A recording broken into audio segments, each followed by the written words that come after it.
Opposite ভাবে বলা যেতে পারে শক্তিতে রূপান্তরিত হয়ে বস্তুতে পরিণত হয়েছে। বস্তুর মধ্যে যে শক্তি আছে তার প্রমাণ তো আমাদের ড্রাগ কুকিং।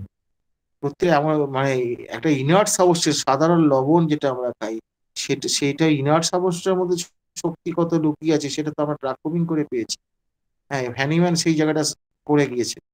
ফলে এই যে হ্যানিম্যান যেটা করে গিয়েছেন, এই যে ধরুন সোডিয়ামের যে সোডিয়াম ক্লোরাইডের যে বৈশিষ্ট্য বা তার যে গুণাগুণ তিনি বার করে গেছেন, আয়রনের গুণাগুণ এরাম গ্রুপে যে ইয়ে টিয়ে করেছেন, হ্যাঁ, বা সালফার যে একটা অধাতু তার যে গুণাগুণ বার করেছেন, আজও কি কেমিস্ট্রি বার করতে পেরেছে? আজও কি ফিজিওলজি এই জায়গায় পৌঁছতে পেরেছে? যেটা আমরা এই ড্রাগ কুকিং করে যে যে কথাগুলো বলছি আমরা, এদের তো আমরা একটা মানে মানুষের মতন মানে এদের চরিত্র পাচ্ছি। মানুষের মন মন থেকে এরা প্রত্যেকে মন থেকে পায়ের নখ পর্যন্ত বিভিন্ন রকম পরিবর্তন করতে পারে। তার মানে কি বিভিন্ন জায়গার কিছু করবার এরা ক্ষমতা রাখে। প্রত্যেকটা জায়গায় কিন্তু দেখবেন একটা ডাক পড়ে দেখুন, হ্যাঁ, হেড, হ্যাঁ, তারপর হেডের পর দেখবেন ইয়ার আছে, ইয়ে আছে, পর পর পর পর পড়ে যাচ্ছেন। কি পড়ছেন আপনি? ডায়নামিক প্যাথোলজিটা পড়ছে। ডায়নামিক প্যাথোলজি কি? এইগুলো তো ওই বস্তুটার ইয়ে বৈশিষ্ট্য। হ্যাঁ, ওই বস্তুটার ওই বস্তুটার কিন্তু প্রপার্টি বা ধর্ম, এইটা কিন্তু অন্য ইয়েতে তো করতে পারে না। এটা একমাত্র হোমিওপ্যাথিতে হ্যানিম্যান করে দিয়ে গেছেন। হ্যানিম্যান একজন গ্রেটেস্ট কিন্তু ইয়ে ছিলেন, কিন্তু কেমিস্ট ছিলেন। এটা ভুলবেন না কিন্তু। ভুললে কিন্তু মুশকিল হয়ে যাবে। ফলে দেখা যায় কি, হ্যানিম্যান যে কাজটা করে দিয়ে গেছে, এই যে ফেরাম ধরুন ফেরাম মেটালিকা, ফেরামের যে আমাদের যে ধরুন ইয়েতে আমাদের কি কি লোহা কি কি কাজে লাগে ফিজিওলজিতে আমরা পড়ি, তার সোর্স পড়ি, হ্যাঁ, তার কার্যকারিতা পড়ি, সেটা কতটুকু সেখান থেকে জানা যায়। ফেরামের প্রকৃত গুণ জানতে গেলে আমাদের মেটেরিয়ালটা পড়তে হয়। এই যে হ্যানিম্যান প্রত্যেকটা ইনার্ট সাবস্টেন্সের যে এইরকম একটা অনেক গুণ তিনি আবিষ্কার করে গেলেন, তার ক্ষমতা আবিষ্কার করে গেলেন, এটা তো এখনো ফিজিওলজি সেই জায়গায় পৌঁছয়নি। সেই জায়গায় পৌঁছয়নি, সেই জায়গায় কিন্তু আয়রন পৌঁছে ইয়ে আয়রনের যে ইয়ে সেটা পৌঁছয়নি। ক্যালসিয়ামের যে ইয়ে, ক্যালসিয়াম কার্বনের যে আমার থেকে ওষুধ তৈরি হয়েছে ক্যালসিয়ামের ইয়ে, সেই ক্যালসিয়ামের সেই আহ, গুরুত্ব যেটা হ্যানিম্যান এখানে করে গেছে সেটা বুঝতে পারেনি। তাহলে কি হচ্ছে, যেখানে আমাদের ফিজিওলজিতে যেগুলো আমাদের আবিষ্কার হয়েছে সেইগুলোর সঙ্গে আমাদের হোমিওপ্যাথির এগুলো অ্যাড হবে। অ্যাড হলে তবে কিন্তু একটা টোটাল পিকচার আসবে। এবং সেই ক্ষেত্রে হোমিওপ্যাথির কিন্তু অ্যাডভান্সমেন্ট অনেক। এখনো পর্যন্ত কেমিস্ট্রি যেটা বলছে যে ওটা কেমিক্যাল রিয়েকশন, কেমিক্যাল না, এই যে অনু পরমাণু আদান প্রদান। আদান প্রদান কেন হয়? আদান প্রদান কি করে হয়? কেন হয়? আদান প্রদান করতে গেলে তো শক্তি লাগে। আপনাকে যদি আমি টাকা দিই, আপনি এই যে ধরুন দোকানে গেলাম, দোকানে গিয়ে কি করলাম, ইয়ে আপনাকে আমি টাকা দিলাম, মানে আপনি আদান হলো। এবার আপনি আমাকে প্রদান করলেন, জিনিসটা প্রদান করলেন, তাহলে আদান প্রদান করতে গেলে তো আপনার বিনিময় লাগবে। হ্যাঁ, তো বিনিময় লাগবে, তো তাহলে এখানে আদান প্রদান যদি হয় তাহলে বিনিময়টা কে কে করাচ্ছে? বিনিময়টা করেছে কি? এখানে টাকা টাকা করা, টাকা কাগজ করায় না টাকা শক্তি করায়। এই টাকাটার মানে হচ্ছে 100 টাকা, তার মানে এটা 100 টাকা শক্তি। এটা হচ্ছে 200 টাকার নোট, এটা 200 টাকা, 200 শক্তি। এগুলো সবই তো শক্তির ব্যাপার। শক্তি ছাড়া তো কোনো কিছু পরিবর্তন হয় না, কোনো কিছু আদান প্রদান হয় না, কোনো কিছু করতে পারে না। শক্তি একমাত্র কাজের একক। বস্তু কখনো কাজের করতে পারে না শক্তি। ওই জন্য দেখবেন কাজের যে কোনো একক কিন্তু শক্তি দিয়ে প্রকাশ করা হয়, বস্তু দিয়ে নয়। ফিজিক্যাল সায়েন্সে দেখবেন, আমরা বুঝতে পারবেন। আচ্ছা, এইবার তাহলে এটা বোঝা গেল যে ফিজিওলজি আমাদের এখনো পর্যন্ত সেই জায়গাটা এসে পৌঁছয়নি। ফিজিওলজি এখনো পর্যন্ত বলতে পারে না যে এটা কিভাবে আহ, হচ্ছে। ওরা বলছে এটা এইভাবে, বহু জায়গায় দেখবে আননোন। আননোন যেটুকু নোন হয়েছে, 2 বছর পরে সেটা নোন হলো, তারপরে পরের পোর্শনটা রয়ে গেল আননোন। আবার সেটা যখন নোন হলো, তারপরে আবার পরের পোর্শনটা আননোন রয়ে গেল। তখন আননোন একটা থেকেই যাচ্ছে। আননোনটা থেকে যাচ্ছে কেন? যতক্ষণ এই বস্তুতান্ত্রিক চিন্তা ভাবনা থেকে মুক্তি না পাবে, ততক্ষণ কিন্তু এই ঘটনাটাই ঘটবে। যখন তার শক্তি স্তরটাকে সে যখন বুঝতে পারবে, শক্তির ব্যাপারটা যখন সে বুঝতে পারবে, তখন কিন্তু আর গন্ডগোল হবে না। এবার শক্তির একটা উদাহরণ দিই, তাহলে বুঝতে পারবেন, আরো সুবিধা হয়ে যাবে। আমরা কিন্তু এই যে পরমাণু যেটা আমরা জানি, পরমাণু, পরমাণু এখন বলা হচ্ছে যে বোসন কণা থেকে, একটা কণা থেকেই সব সৃষ্টি হয়েছে। পরমাণুর মধ্যে ধরি ইলেকট্রন, প্রোটন, নিউট্রন, যা কিছু বলছেন, তা এইটা দিয়ে একটা পরমাণু সৃষ্টি হয়েছে। পরমাণুগুলো যোগ হয়ে আবার কি হয়েছে, অণুতে পরিণত হচ্ছে, অণুগুলো যোগ হয়ে বস্তুতে পরিণত হয়েছে। তাহলে বোঝা গেছে ব্যাপারটা। এই শক্তি স্তর থেকে এই যে বস্তু তৈরি হলো, প্রত্যেকটার সঙ্গে প্রত্যেকটা রিলেটেড আছে। তাহলে এখানে ওই যে শক্তি স্তর যেটা, সেটাকে কজ বলা হয়। আর এই যে বস্তু স্তর যেটা, সেটা হচ্ছে এফেক্ট বলা হয়। আর এই যে বস্তুস্তর যেটা, এইখানটাই কিন্তু ডায়াগনোসিস হয় রোগটা হচ্ছে এইখানে, রোগের ডায়াগনোসিস এই জায়গাটা করা যায়, মধ্যখানটা কিন্তু করা যায় না। মধ্যিখানের জায়গাটা হচ্ছে লজিকের দ্বারা আমাকে সেগুলো বুঝতে হবে, সেটা বুঝতে পারলে তবে আমি বস্তু স্তরটা বুঝতে পারবো। তার মানে কি, আমাদের চিকিৎসা যখন করব তখন ওই শক্তি স্তর প্লাস বস্তু স্তর অর্থাৎ রোগের স্তর, এই দুটো মানে কজ আর এফেক্ট, এই দুটোকে কিন্তু একসঙ্গে আমাদের টোটালিটি করতে হবে, না করলে হবে না। শুধুমাত্র যদি কজের করি, এফেক্টের ক্ষেত্রেটা যদি ঠিক আমরা না বুঝতে পারি, ভুল হয়ে যাবে কিন্তু। আবার এফেক্টটাকে শুধু যদি করি, তাহলে লোকাল থেকে মিনসে লোকাল উপায়ে রোগ দূর করতে গেলে পরে তখন কি হবে না, সাপ্রেশন প্যালিয়েশন হয়ে যাবে। আলটিমেটলি কজের জায়গাটা কোনো পরিবর্তন হবে না, কজ তো সে ভেতরে রয়ে গেছে ইন্টারনাল। এই ইন্টারনাল কজকে যদি দূর করতে হয়, সেটা কি কখনো মাদার টিংচার দিয়ে সম্ভব? কারণ সেটা তো সূক্ষ্ম, কাঁটা দিয়ে কাঁটা তুলতে হয়। যদি তার রোগের প্রকৃত কারণ যদি ভাইটাল ফোর্স হয়, সূক্ষ্ম শক্তি যদি হয়, ডায়নামিক পাওয়ার যদি হয়, তাহলে আমার তো শক্তিকৃত ওষুধই লাগবে, মানে ডায়নামিক শক্তিকৃত ওষুধ লাগবে, না তো হবে না। কারণ কাঁটা কাঁটা দিয়ে কাঁটা তোলার গল্প আমরা সবাই জানি, এই প্রবাদ বাক্য আমরা সবাই জানি, জেনেও আমরা না না জানার ভান করি। তো ফলে ব্যাপারটা হচ্ছে যে, আমি যদি মনে করি যে এইরকম অ্যাকুট কন্ডিশনটা আমি সারাতে পারবো না, বা আমার সিলেকশন করতে পারবো না, ওষুধ দিতে পারবো না, ছেড়ে দিন, একজন ভালো অ্যালোপ্যাথের কাছে পাঠিয়ে দেন। মানে কেন পাঠিয়ে দেবেন? কারণ তারা তো আর যাই হোক তাদের নীতিসম্মতভাবে ওষুধটা দেবে। আর হোমিওপ্যাথির কাছে গেলে কি করবে, কেউ প্যাসিফ্লোরা দেবে, কেউ দেবে, কি সিজিজিয়াম ফিজিজিয়াম কি সব হাবিজাবি নামও আছে, আমার মনেও থাকে না ভাই। হ্যাঁ, হাবিজাবি অনেক রকম দেবে, তারা এক একজন এক এক রকম কীর্তি করে, তার সঙ্গে আবার বায়োকেমি দেবে, সবকিছু দিয়ে তাকে একটা খিচুড়ি পাকাবে। খিচুড়ি পাকালে তো রোগ সারবে না, কারণ ব্যাপার হচ্ছে রোগের যে শক্তি স্তর যেটা, যেখান থেকে রোগের উৎপত্তির কারণ যেটা, সেই কারণ উৎসটাকে যদি আমরা নাড়া না দিতে পারি, তাহলে তো আমরা সারাতে পারবো না। প্যালিয়েশনের প্রশ্নটা কোথায়, যে ক্ষেত্রে ইনকিউরেবল স্টেট চলে গেছে, পরিষ্কার বোঝা যাচ্ছে, সেই ক্ষেত্রে থেকে প্যালিয়েশন বা আমাদের করতে হবে। সেটা তো হোমিওপ্যাথিতে স্বীকৃত স্বীকৃত প্রসেস।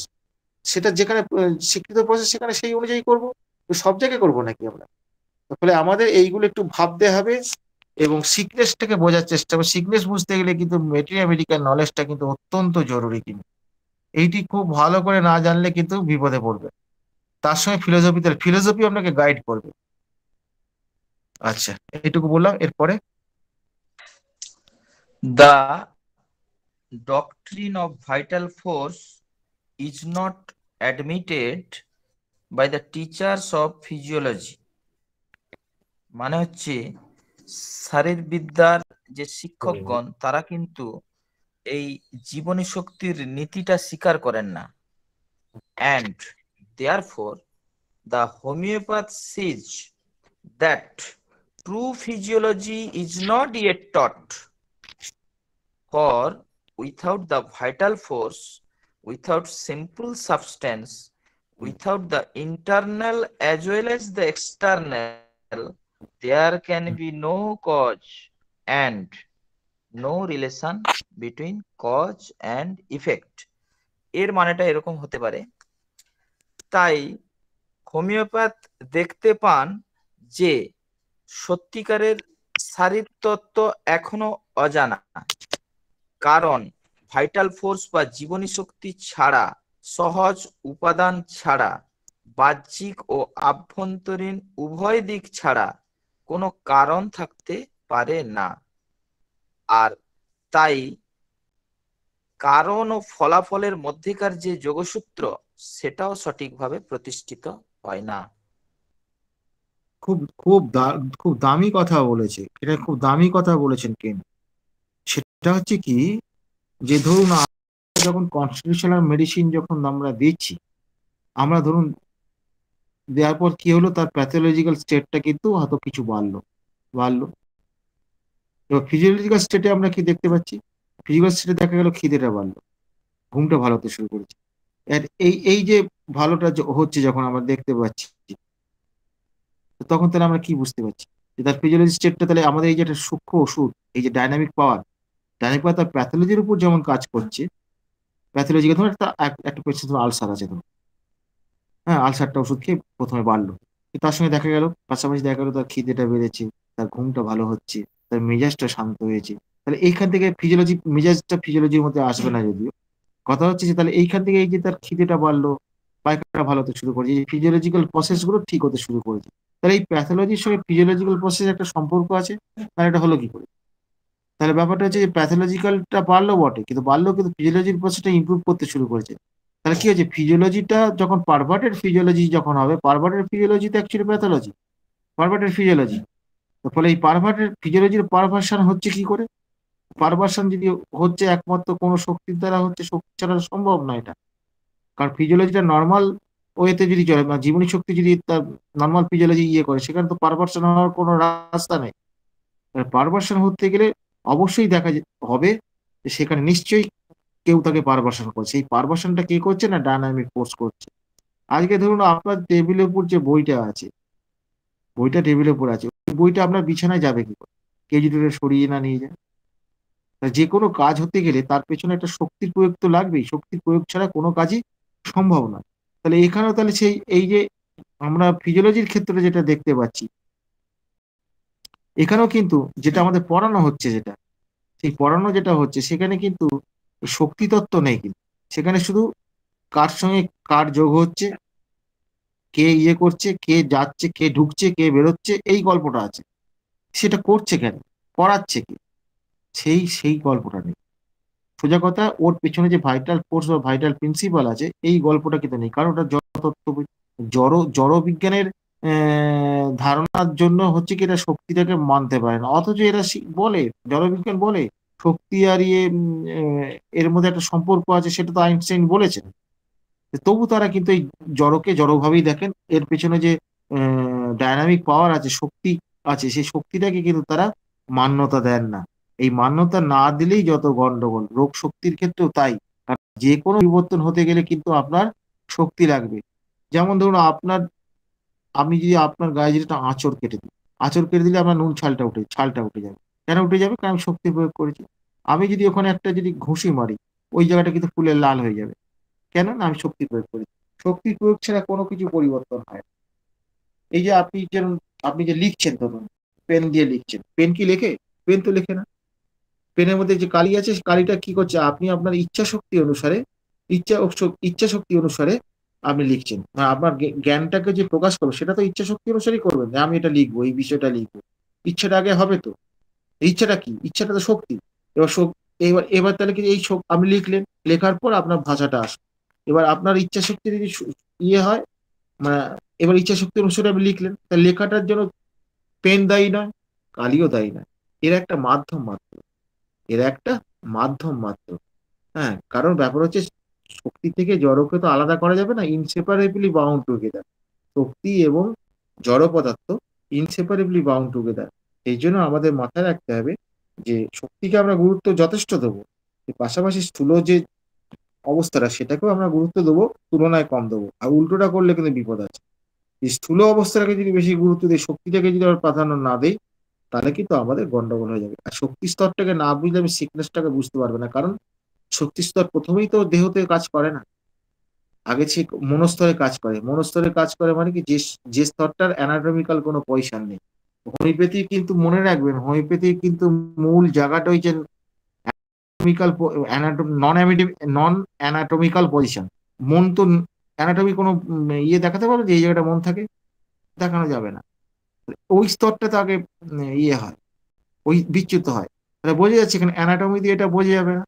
অ্যানাটমি দিয়ে বোঝা যাবে যখন সেটা তার অ্যানাটমিক্যাল পজিশনে কিছু তৈরি করবে, যখন কোনো কিছু তৈরি করলে তখন বোঝা যাবে, তার আগে তো বোঝা যাবে না, তার আগে তো বোঝা সম্ভব নয়। তাহলে পরিষ্কার বোঝা যাচ্ছে যে শক্তির একটা স্টেজে গিয়ে যখন আমরা স্থূল পদার্থ দেখছি যে পরিবর্তন করছে, যেটা সেই পরিবর্তনটাকে আমরা দেখতে পাবো। যেমন ধরুন আপনি একটা মাটি নিলেন, মাটি নিয়ে আমি কি করলেন, একটা উম মাটি নিয়ে একটা হাঁস তৈরি করলেন, আপনি করতে পারেন। এবার হাঁসটাকে কি করলেন, তারপর মোড়ানো হাঁসটা আমার, এবার হাঁসটাকে কি করলেন, হাঁসটাকে বাদ দিয়ে কি করলেন, ওই মাটিটা থেকে আমি আপেল তৈরি করলাম, হাঁসটাকে বাদ দিয়ে দিলাম। তাহলে দেখা যাচ্ছে এই যে আপনি হাঁস করলেন, আহ, আপেল করলেন, এই যে প্রোডাক্ট করলেন, এই যে তৈরি হলো, এই তৈরিটা কে করলো? এগুলো সব তো ইচ্ছা শক্তির দ্বারা হলো। আপনি শিল্পী মানুষ, আপনি ইচ্ছা শক্তিকে প্রয়োগ করে আপনি এক একটা জিনিস বানিয়ে চলেছেন, একই কাদা থেকে, একই মাটি থেকে আপনি বিভিন্ন রকম করে যাচ্ছেন। তাহলে এই প্রোডাক্ট ইচ্ছে বল, নিশ্চয়ই বুঝতে পারছেন ইচ্ছে বড়। তাহলে এই ইচ্ছার সঙ্গে এই প্রোডাক্টের সম্পর্ক আছে। এবং মজার ব্যাপারটা কি হচ্ছে, ইচ্ছার সঙ্গে কিন্তু প্রোডাক্ট মানে যেটা আপনি জিনিস দেখতে পাচ্ছেন, এটা কিন্তু একটা সম্পর্ক থাকে। এবং যে তৈরি করে তার কিন্তু বৈশিষ্ট্য কিন্তু ওই সৃষ্টির মধ্যে লুকিয়ে থাকে। অর্থাৎ আমরা যে অ্যা অ্যা রোগগুলো যেগুলো দেখতে পাচ্ছি, যেগুলো মানুষ ভুগছে সেখানেও কিন্তু মানুষের কিন্তু এই মানসিক চরিত্রের কিন্তু সেখানে প্রকাশ কিন্তু খুব লুকিয়ে থাকে বা সেখানে ইনহারেন্ট কন্ডিশন এ থাকে। এইটা হচ্ছে খুব গুরুত্বপূর্ণ জায়গা। এই জায়গাটা যদি আপনি বুঝতে পারেন তাহলে কিন্তু সিকনেস এর মূল চরিত্রটা আপনি বুঝে ফেলতে পারবেন। জায়গাটা সোজা নয়, জায়গাটা বেশ কঠিন। আমি একটা উদাহরণ দিই, তাহলে বুঝতে পারবেন। যেমন ধরুন, আপনি কি দেখলেন? না, একটা মানুষের টিউমার দিয়ে বলছি। টিউমারই হয়েছে ধরুন, টিউমার হয়েছে। এই টিউমারটা কি নরমাল কন্ডিশনে যাবে? কখনই যাবে না। একে নাড়া দেন, যাবে না। একে মালিশ করুন, যাবে না। হ্যাঁ? কোনোভাবেই সেটা যাবে না। এই যে যাবে না, তার ওই একটা জায়গায় ফিক্সড হয়ে বসে থাকবে। জোর জবরদস্তি বসে ওখান থেকে নড়বে না। এটাই তো অবস্টিনেসি। তার মানে এই যে যে প্রোডাক্টটা তৈরি হয়েছে এই প্রোডাক্টের মূল বৈশিষ্ট্য হচ্ছে অবস্টিনেসি, অবস্টিনেট। সে নাছোড়বান্দা। সে যেখানে যে অবস্থায় আছে সে অবস্থা সে পরিবর্তন সে করবে না। এবার মেন্টাল সেটা দেখবেন, খোঁজ করে দেখুন অবস্টিনেসি তার আছে। যদি সেটা না পান তাহলে কিন্তু একটু গন্ডগোল আছে। এটা যদি পেয়ে যান তাহলে এটা দুটোর মধ্যে ট্যালি করতে পারবেন। ট্যালি করতে কোনো অসুবিধা হবে না। আপনি দেখবেন অনেক ক্ষেত্রেই আমরা দেখতে পাই যে মেন্টাল স্টেট গুলো যদি আমরা একটু বোঝার চেষ্টা করি, তার মেন্টাল যে অসুবিধাগুলো দেখতে পাই। দেখবেন ফিজিক্যাল বিশেষ করে সেই স্টেট গুলো কিন্তু আপনার মুখে কিন্তু তার প্রকাশ পায়। মুখ দেখলেই বুঝতে পারবেন আপনি সে মনের কষ্ট আছে। তার দ্যাট মিনস তার মিলানকলি আছে। দেখে বুঝতে পারবেন। আবার মুখ দেখেই বুঝতে পারবেন সে আনন্দে আছে, লাইভলিহুড আছে, জয়ফুল আছে। তো এই যে জায়গাগুলো এগুলো যদি আপনি বুঝতে পারেন তাহলে কিন্তু সেইটার সঙ্গে কিন্তু রোগের কিন্তু একটা খুব গভীর সম্পর্ক আছে। সবসময় আমরা এই সম্পর্কটাকে স্থাপন করতে পারি না। সেটা কিন্তু আমাদের ডিফেক্ট। আমরা এই ডিফেক্টের কারণ কি আমরা ভাবি না। আমরা ভাবি না। আমরা শুধু পড়ি। পড়ি আর বক্তব্য রাখি, ভাবি না। একটা পেশেন্টকে নিয়ে গভীরভাবে ভাবনা চিন্তা করি না। তো আমাদের এই দোষের জন্যেই কিন্তু আমরা সঠিক ওষুধটা নির্বাচন করতে পারি না। তার ফলে এইটা আমাদের মাথায় রাখতে হবে যে আমাদের নিজেদের দোষ ত্রুটিগুলোকে কমিয়ে আমরা কিভাবে সিকনেসটাকে উপলব্ধি করব সেটা বোঝার চেষ্টা করতে হবে।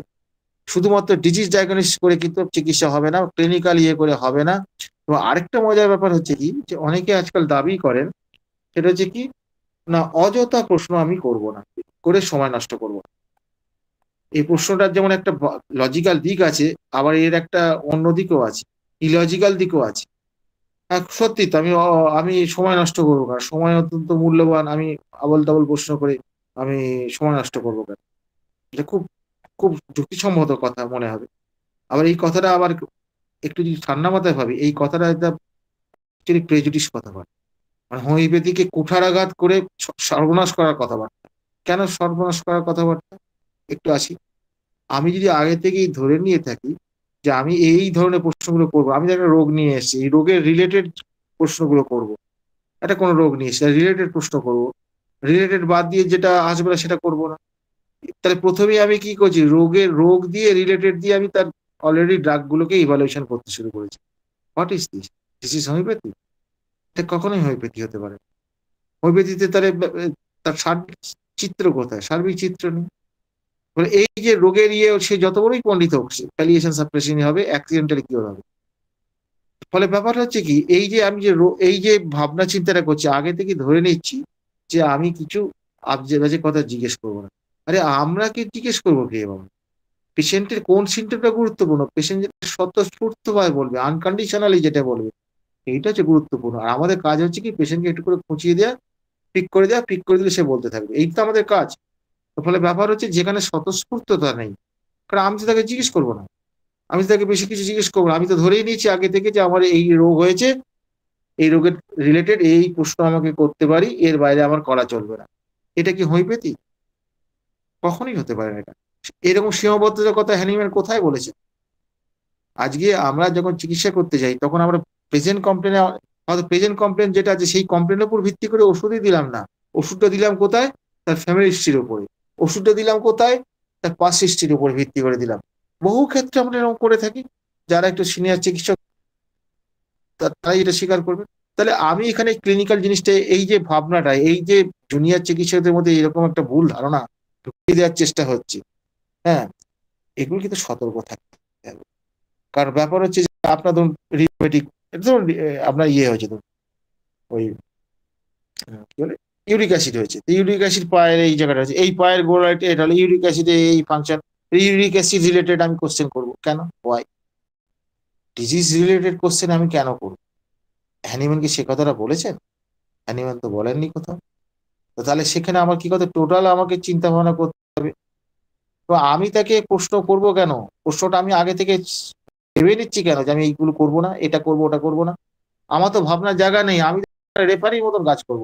মাঝে মাঝে একটু করে আমি খুঁচিয়ে দেবো আর শুনতে থাকবো, খুঁচিয়ে দেবো আর শুনতে থাকবো।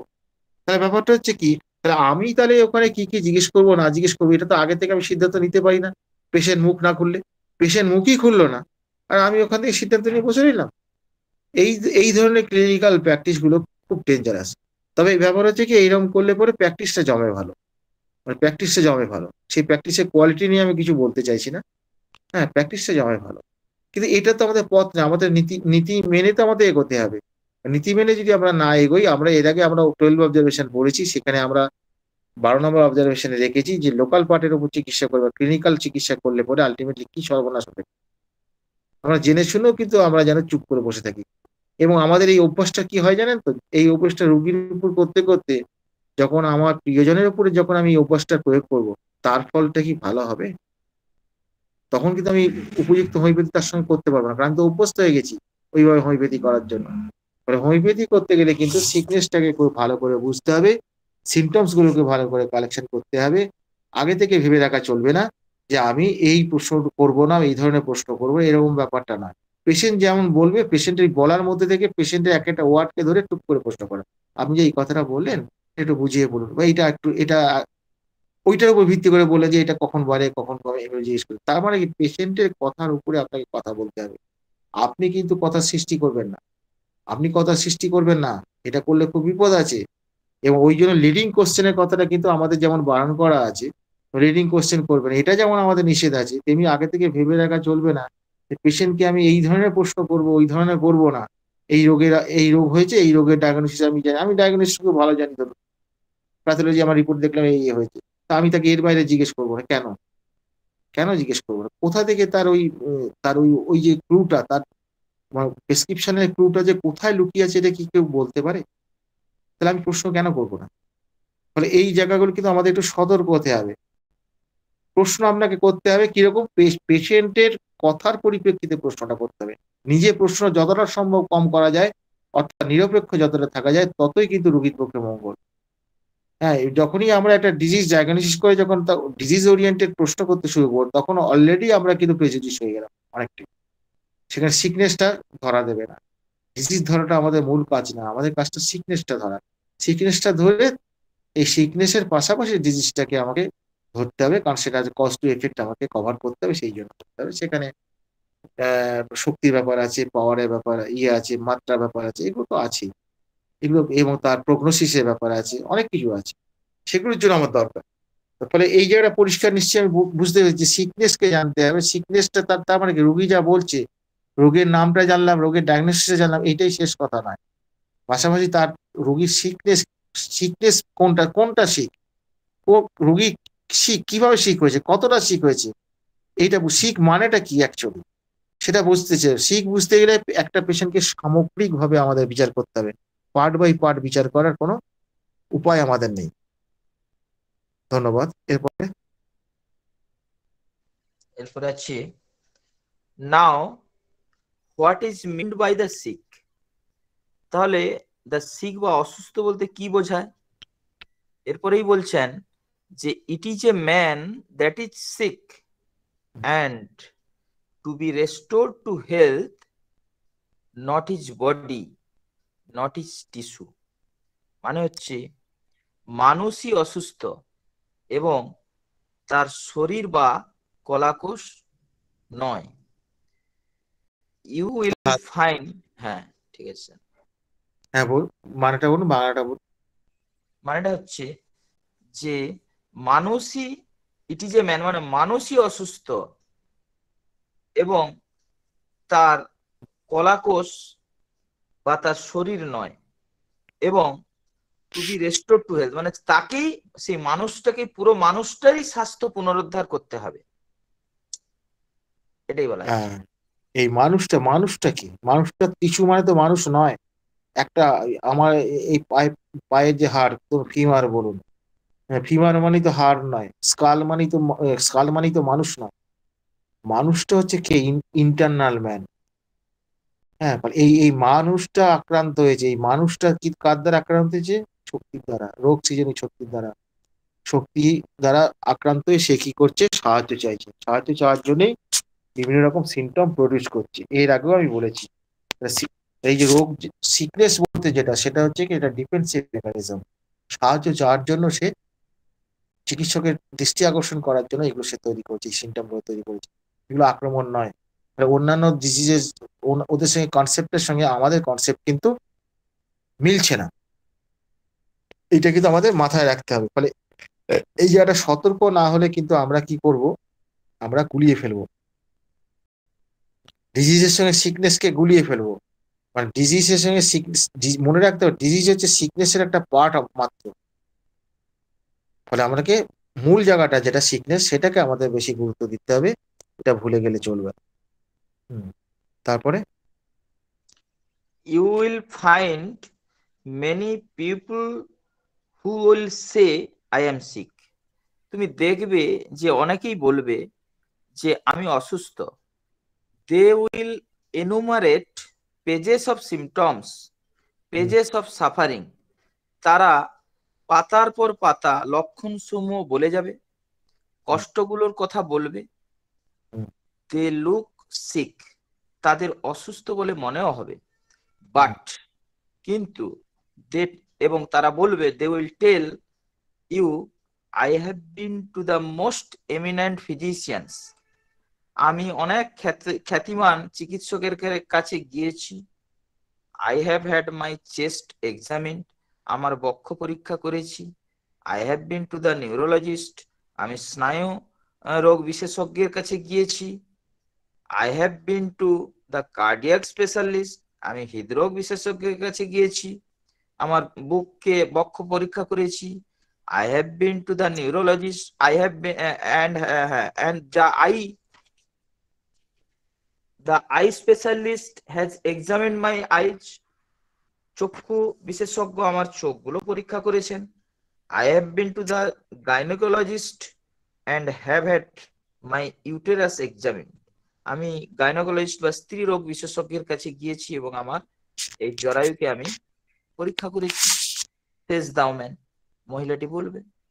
তারপরে আবার আবার বলছেন যে I have been physically examined from head to foot and they tell me I am not sick, I have no disease.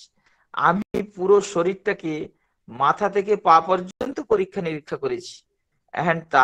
and they tell me, তারা আমাকে বলেছে, মানে চিকিৎসকরা বলেছেন, I am not sick, আমি অসুস্থ নই, I have no disease, আমার কোনো রোগই নেই। দাঁড়ান, এই জায়গাটা হচ্ছে খুব মজার ব্যাপার। যারা একটু সিনিয়র প্র্যাকটিশনার্স, তারা কিন্তু প্রচুর পেশেন্ট এরকম পান। তারা বলে, ডাক্তারবাবু আমার কোনো রোগ ধরা পড়ছে না, কিন্তু আমি তো ভুগে চলেছি।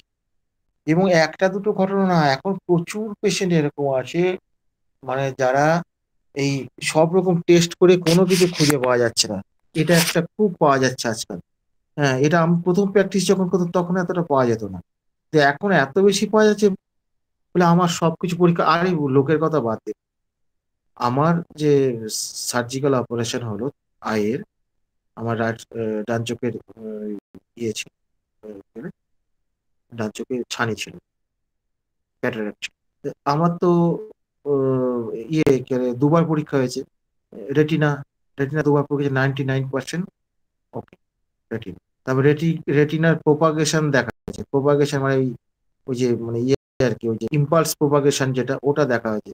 আর একটা পেছন দিকে কি দেখা হলো, আমাকে বললো এটা আমাকে ডাক্তারবাবু যেটা বললেন, বলে এটা এক ধরনের আপনি ইয়ে বলতে পারেন, স্ক্যান টাইপের। এটা এই ঠিক পেছনে এরিয়া নাম্বার 17 আছে তো, আয়ের সঙ্গে রিলেটেড, যেটা এই জায়গাটা দেখলে পেছন দিকটা ইয়ে করে কি কি সব বসালো, বসিয়ে সব দেখলো। দেখে কিছু করতে বলো। তো রেটিনা স্পেশালিস্টরা তাকে অনেক রকম ভাবে আমাকে দেখে দেখে কোনোভাবে কিছু করতে না পেরে হাত জোড় করলো, দেখুন আমরা বুঝতে পারছি না আপনার কেন আপনি একটু আবছা দেখছেন, এত আবছা কেন দেখছেন আমরা ধরতে পারছি, কিন্তু কোনো কিছু ফাইন্ডিংস পাচ্ছি না। ডাক্তারবাবু বুঝতেই পারছেন তো যে যদি ফাইন্ডিংস না পাই আমরা চিকিৎসাটা করবো। তাহলে দেখা যাচ্ছে কি রোগ নেই কিন্তু রোগী আছে। তার মানে আমি তাহলে আমার এই স্টেটটা কি অবস্থা ছিল, আমার তো রোগ নেই, আমার না আছে সুগার, না আছে প্রেশার, না আছে গ্লোকোমা, আমি তো এক্সট্রিমলি নর্মাল ছিলাম বিফোর লকডাউন। সেখানে তাহলে এইরকম কন্ডিশন হলো, সেখানে টেস্ট করে তারা কিছু খুঁজে পাচ্ছে না। এখন প্রায় ঠিক কিন্তু পুরোপুরি ঠিক নয়। তাহলে দেখালো গেল কি এই যে আমার কন্ডিশনটা হলো আইনত রোগ নেই কিন্তু আমি তো ভুগছি, আমি তো কষ্ট পাচ্ছি, তাহলে এই সাফারিংসটা যেটা হচ্ছে তাহলে এটা কি এই এই সাফারিংসটাকে ওরা বলছে আপনার রোগ নেই। এরকম বহু পেশেন্ট এসে বলে ডাক্তারবাবুকে বললে পরে ও আপনার মনের রোগ, এটা কিছু নয়, মনকে শক্ত করুন, অমুক করুন তমুক করুন ঠিক হয়ে যাবে। ডাক্তারবাবু কি করে ঠিক করবো মনে, আমি বুঝতে, আমি তো কষ্ট পাচ্ছি ডাক্তারবাবু। আপনি আমার কাছে বহু পেশেন্ট আছে হ্যাঁ যাদের দেখা যাচ্ছে যে লিভার ফাংশন টেস্ট বা আদার্স টেস্ট যেগুলো তারা বিভিন্ন জায়গায় করেছি সব নর্মাল, তার গ্যাস অম্বলে ভুগছে, গ্যাস অম্বলে ভুগছে, বিভিন্ন রকম তার গ্যাস্ট্রিক প্রবলেম হচ্ছে, এরকম আমরা দেখছি।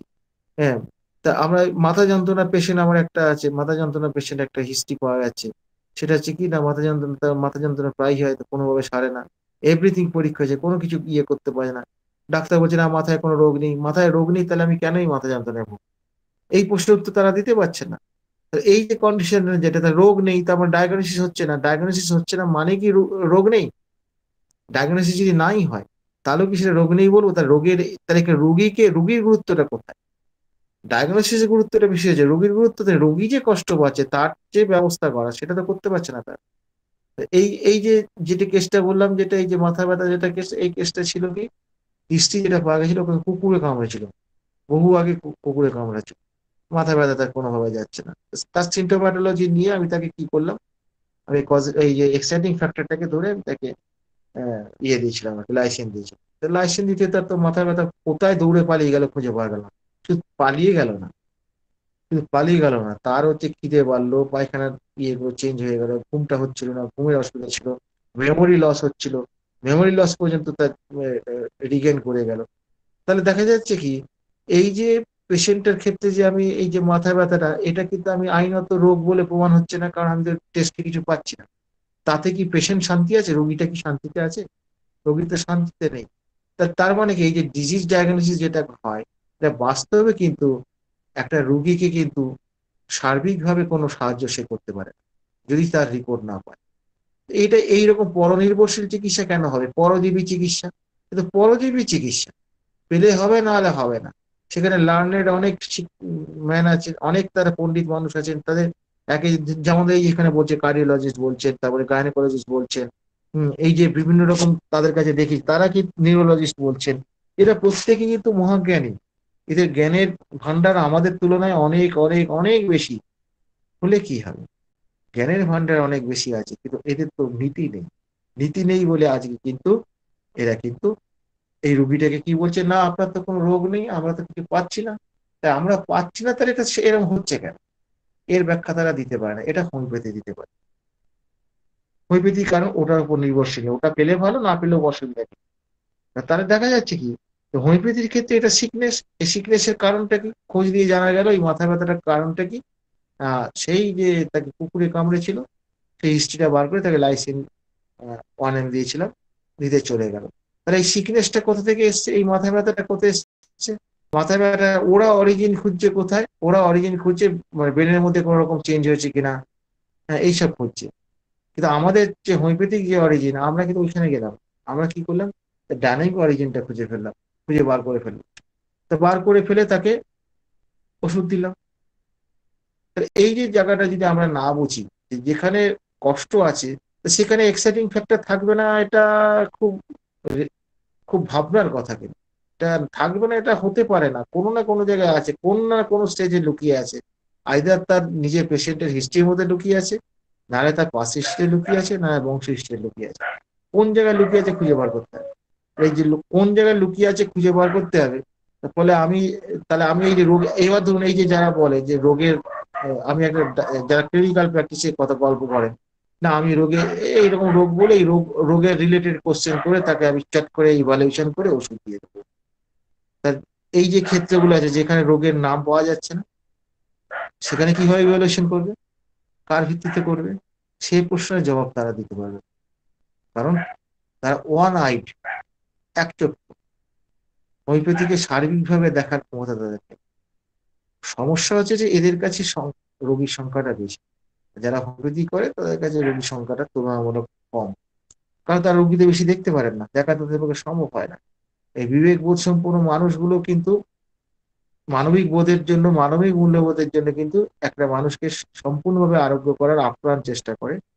এবার ম্যান টু ম্যান ভেরি নলেজের তফাৎ হয় বা আমরা পারি না, সে তো ব্যক্তিগত আমাদের ফল্ট। কিন্তু কথা হচ্ছে যে হোমিওপ্যাথির ফল্ট করতে খুবই কম, ফলটা আমাদের। সেই ফলটাকে আমাদের দূর করতে হবে, যে আমরা যে ভুলটা করছি এই ভুলটা দূর করতে হবে। তাহলে দেখা যাচ্ছে কি, সোকল সোকল ডিজিজ না থাকলেও রোগী কিন্তু কষ্টে ভোগে, রোগী কিন্তু ওষুধ চায় আমাদের কাছে। তাহলে বোঝা যাচ্ছে যে ডায়াগনোসিস হতেই হবে এমন কোনো মায়ের দিব্যি নেই। হলে ভালো, সেখান থেকে আমরা যে বৈশিষ্ট্য পাবো নিশ্চয়ই সেটাকে দেখবো, সেটা বিচার করব, নিশ্চয়ই করবো না কেন। কিন্তু ব্যাপার হচ্ছে বহু কেস আছে যেখানে কোনো পরীক্ষায় কোনো কিছু ধরা পড়ে না, অথচ কিন্তু সে কিন্তু ইয়ে করে। এইবার এইরকম ঘটনা আমরা পেয়েছি যে বাচ্চাটার চোখের পাওয়ার, আমি ঘটনাগুলো বলছি, চোখের পাওয়ার কিন্তু খুব র্যাপিডলি চেঞ্জ হচ্ছে, এবং তার সিটি স্ক্যান হয়েছে, কেন এরকম র্যাপিডলি চেঞ্জ হচ্ছে, কোনোভাবে কিছু তার ইয়ে করতে পারছে না, হ্যাঁ, ধরতে পারছে না, র্যাপিডলি চেঞ্জ হয়ে যাচ্ছে। এবং সেটা খুব চিন্তার কারণ হচ্ছে চশমাটা তখন বেশ মোটা চশমা, বাচ্চা বাচ্চা বেশি বড় না। কপাল গুনে আমার ইয়েতে জুটেছিল আর কি।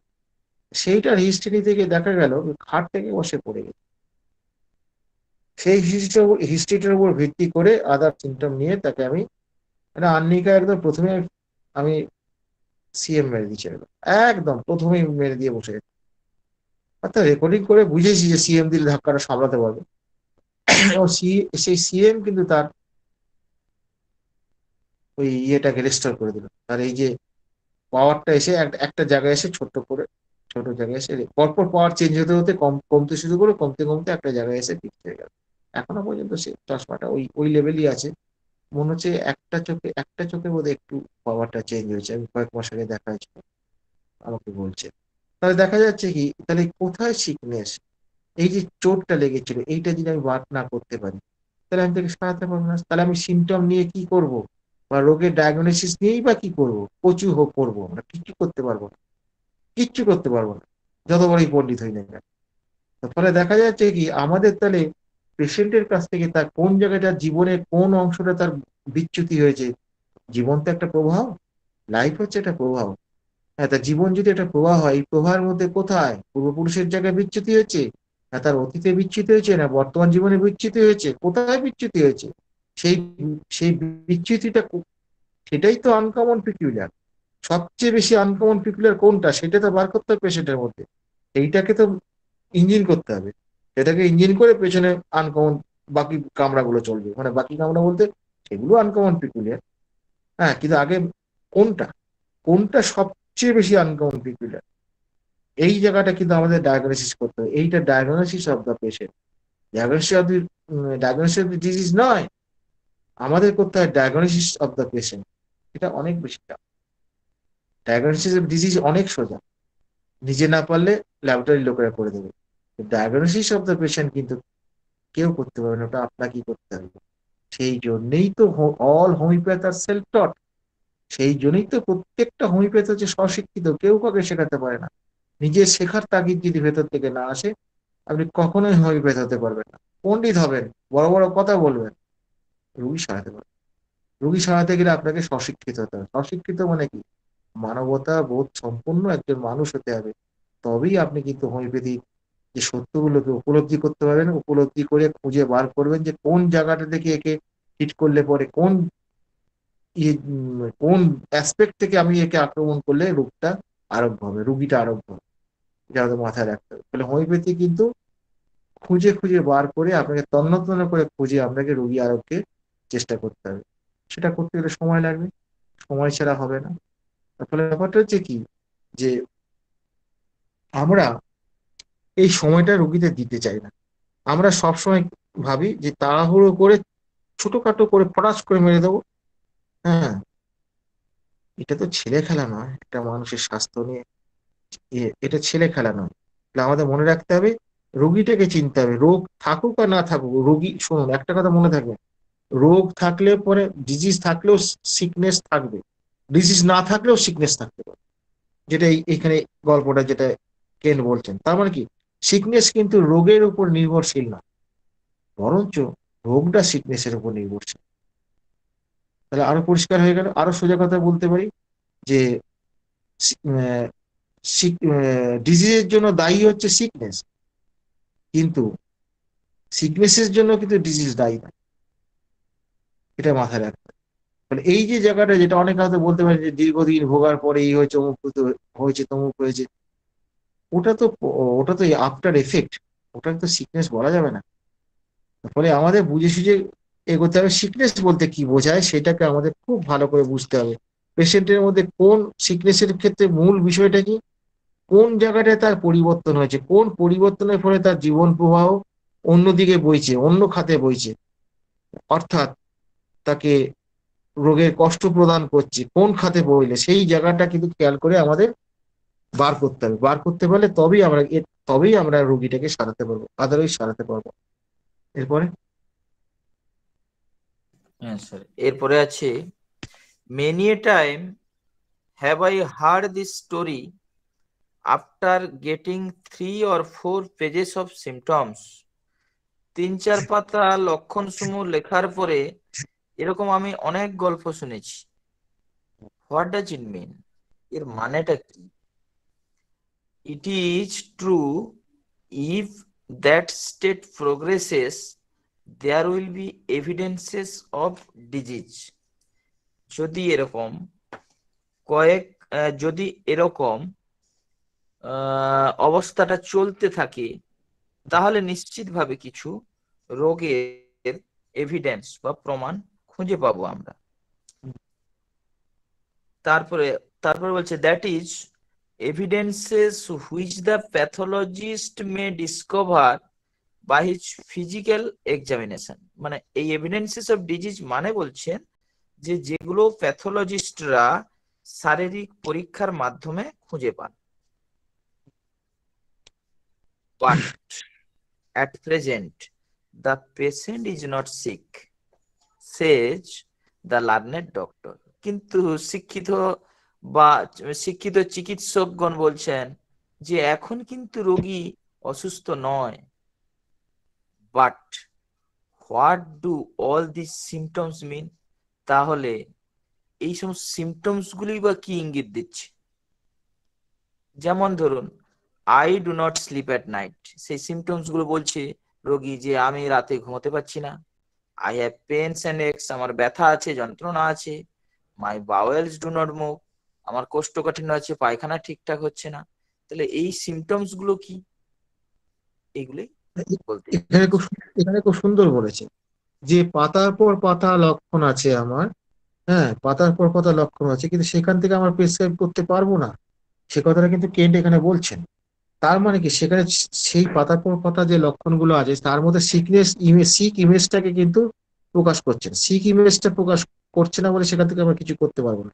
এবং এখানে ফিজিক্যাল এক্সামিনেশন করে কি হচ্ছে, রোগ তারা পাচ্ছে না। রোগ যদি না পায় তখন বলছে না আপনার তো রোগ নেই। রোগ যদি না নেই তাহলে আমরা কেন ঘুমোতে পারছি না, বা আমার পায়খানা কেন পরিষ্কার হচ্ছে না।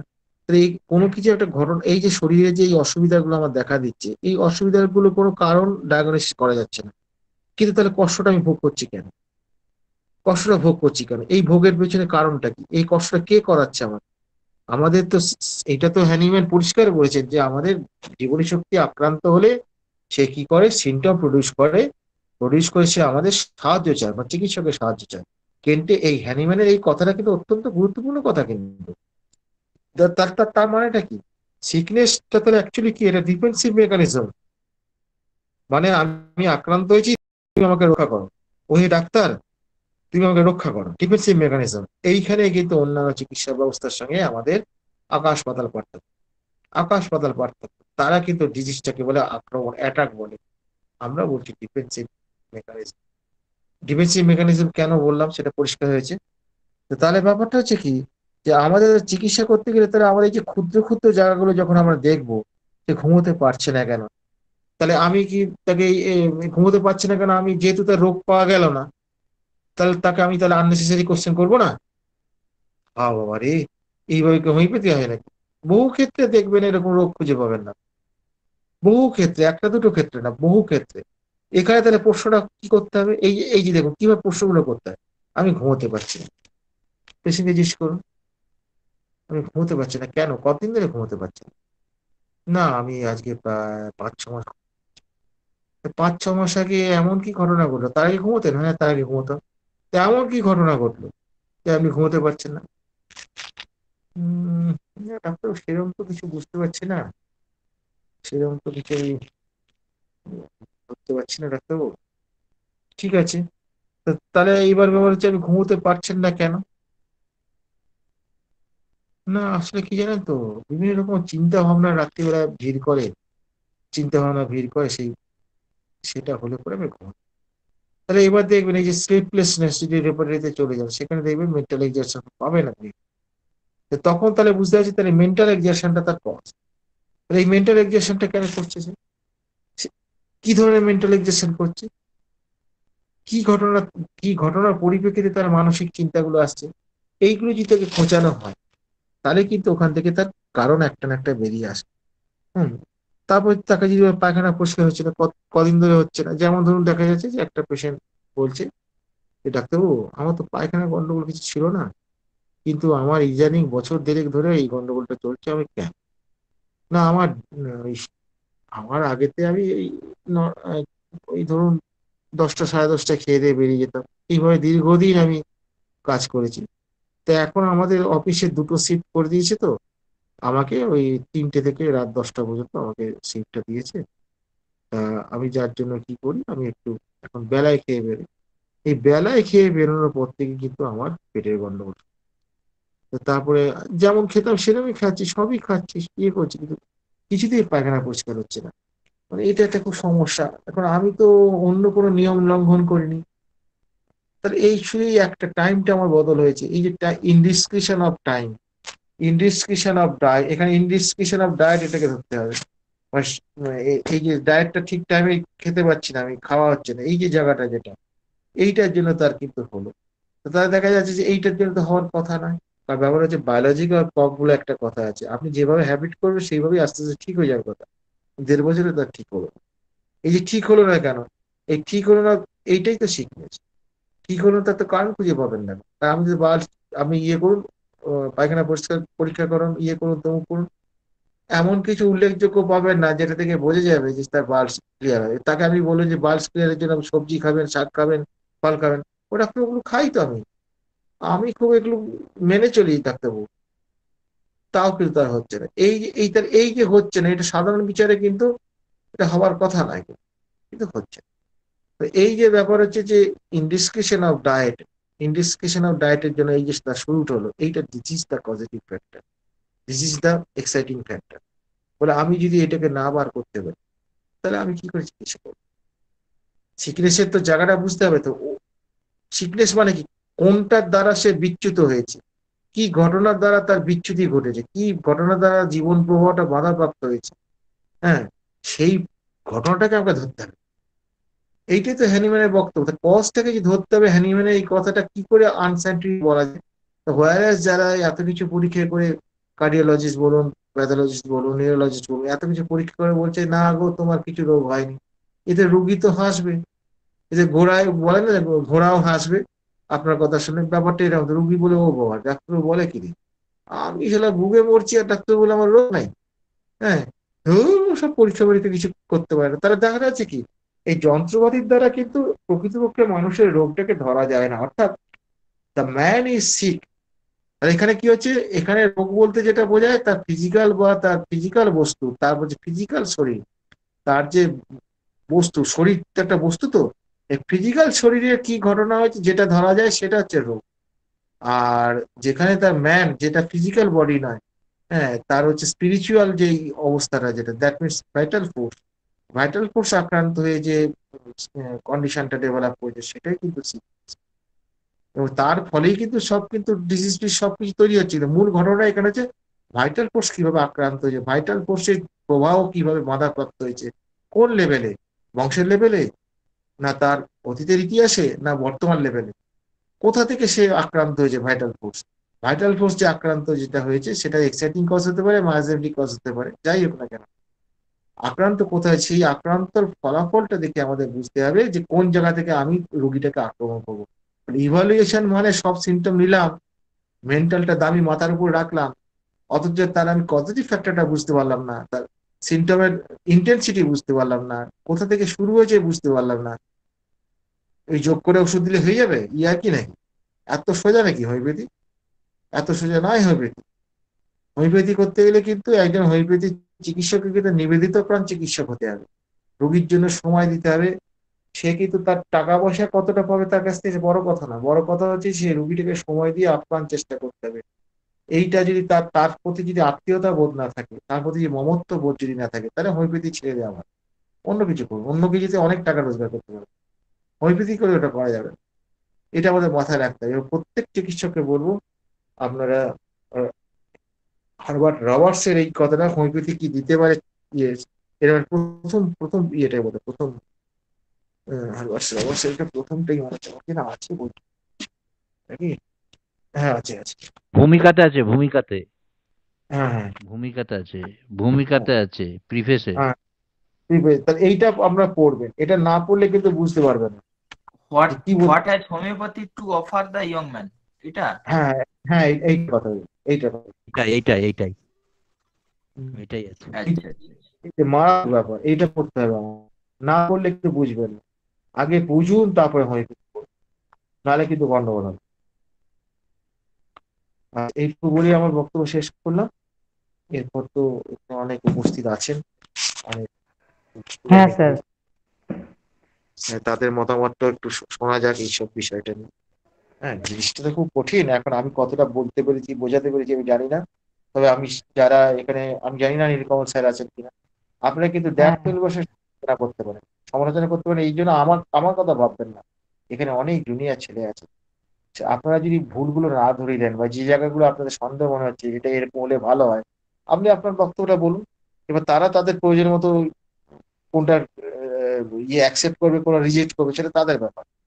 যেহেতু আপনি সিনিয়র মোস্ট লোক, আপনি বহুদিনের পুরনো প্র্যাকটিশনার্স, আমি জ্ঞানী মানুষ, আপনি বলবেন যে এই জায়গাটা আমার মনে হচ্ছে চক্রতো, এটা মনে হয় এই বললে ভালো হতো, এই করলে ভালো হতো।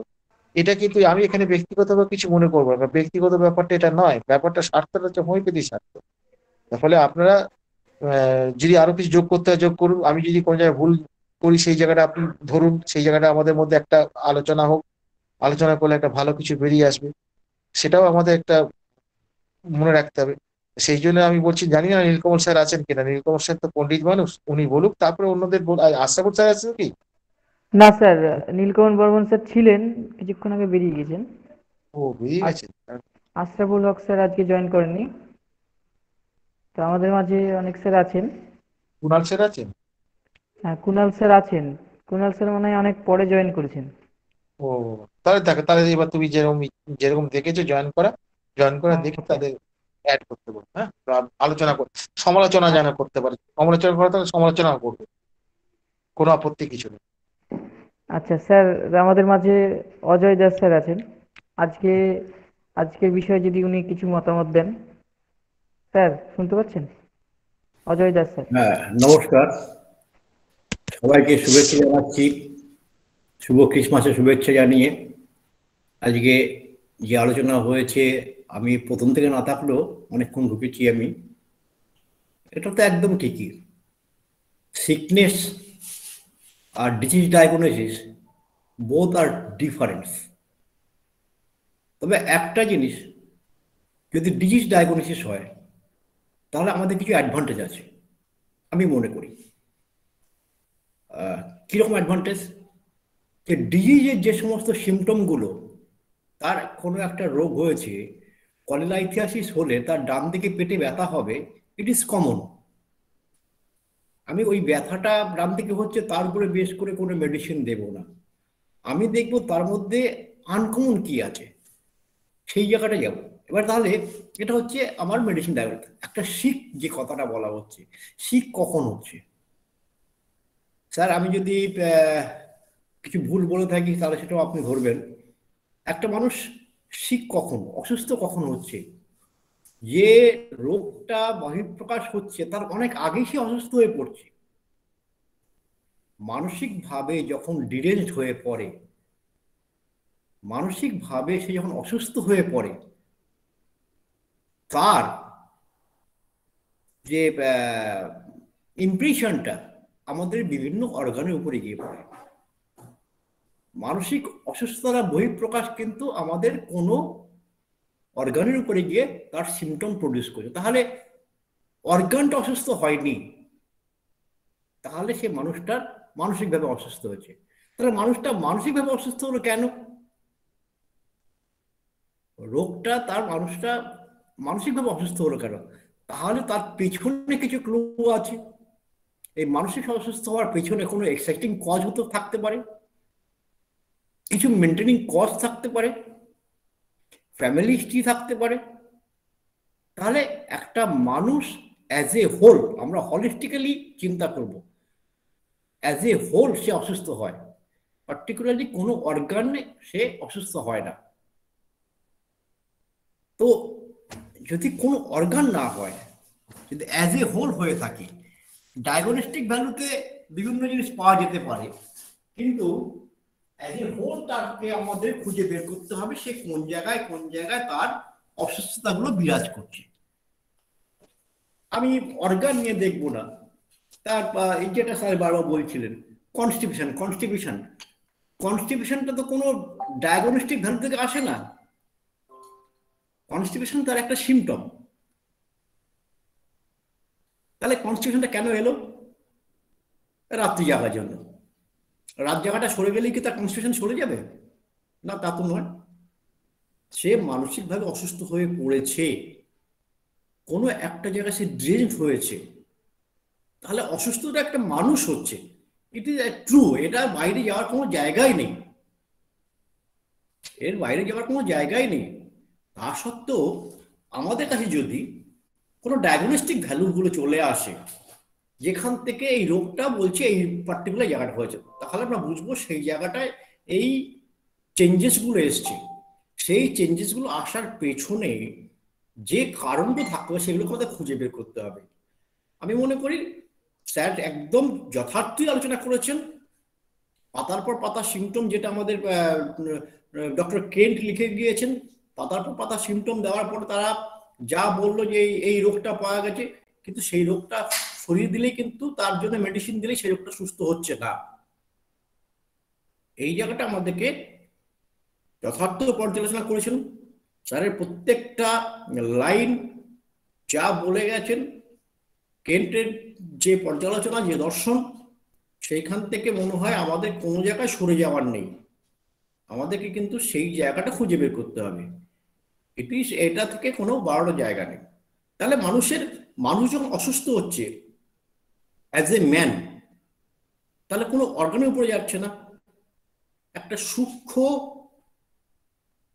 কি বলবো, যেটাকে আমরা বলছি সূক্ষ্ম শক্তির উপরে সে একটা সূক্ষ্ম জায়গায় গিয়ে, যেটা বলছিলেন যে প্রোটন, অ্যাটম, তো এরকম একটা সূক্ষ্ম অদৃশ্য শক্তি যেটা কোথায় কিভাবে হচ্ছে আমরা জানি না,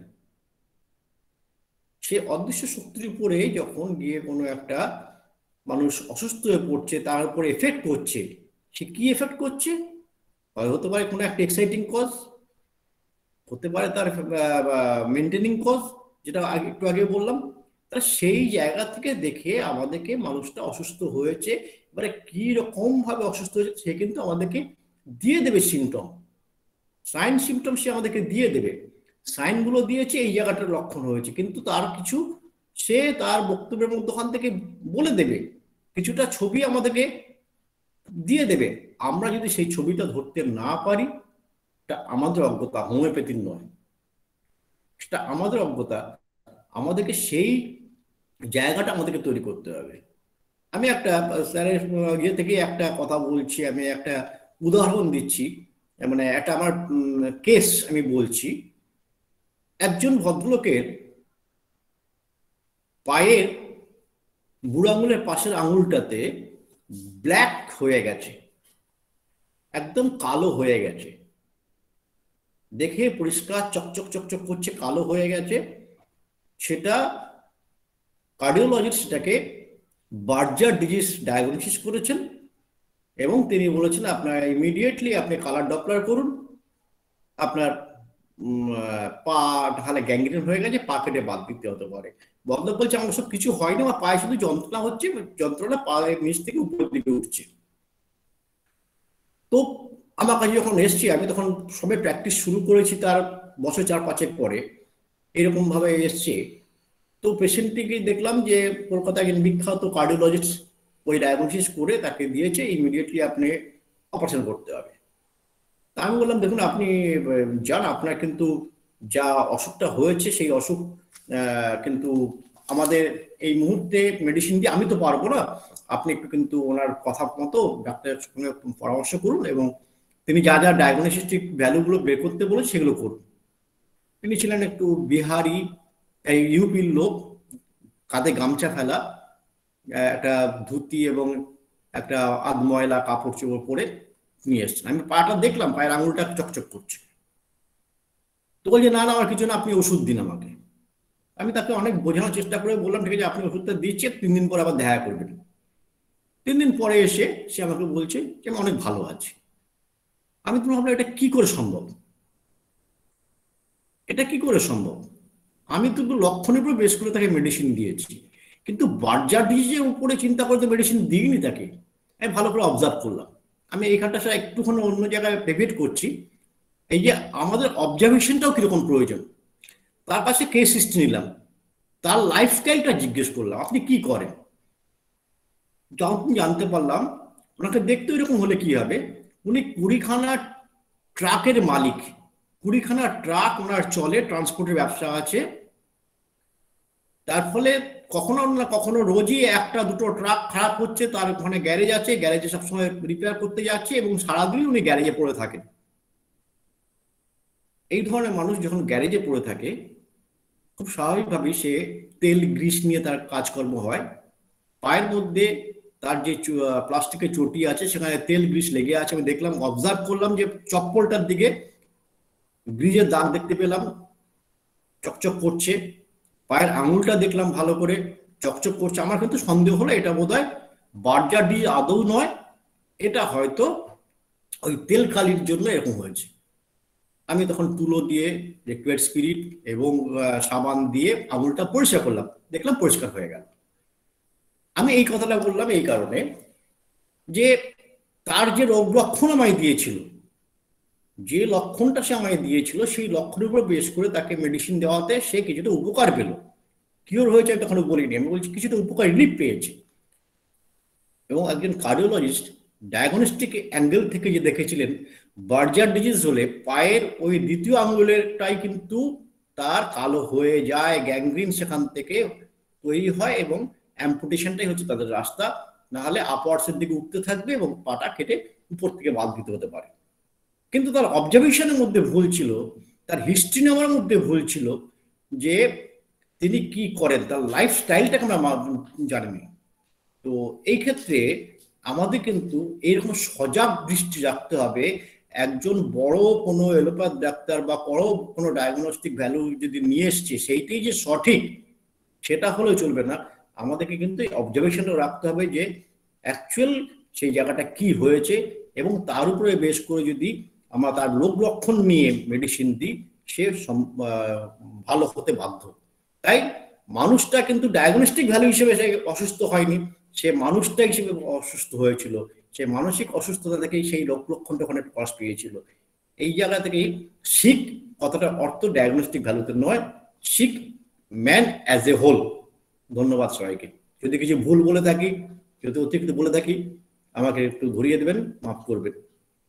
নমস্কার। ধন্যবাদ স্যারকে, অনেক সুন্দর একটি তথ্য তুলে ধরলেন। আচ্ছা, আমাদের মাঝে আছেন গিরিধর বিশ্বাস স্যার, আপনি যদি আজকের বিষয়ে কিছু মতামত দেন। গিরিধর বিশ্বাস স্যার। হ্যালো। হ্যাঁ স্যার।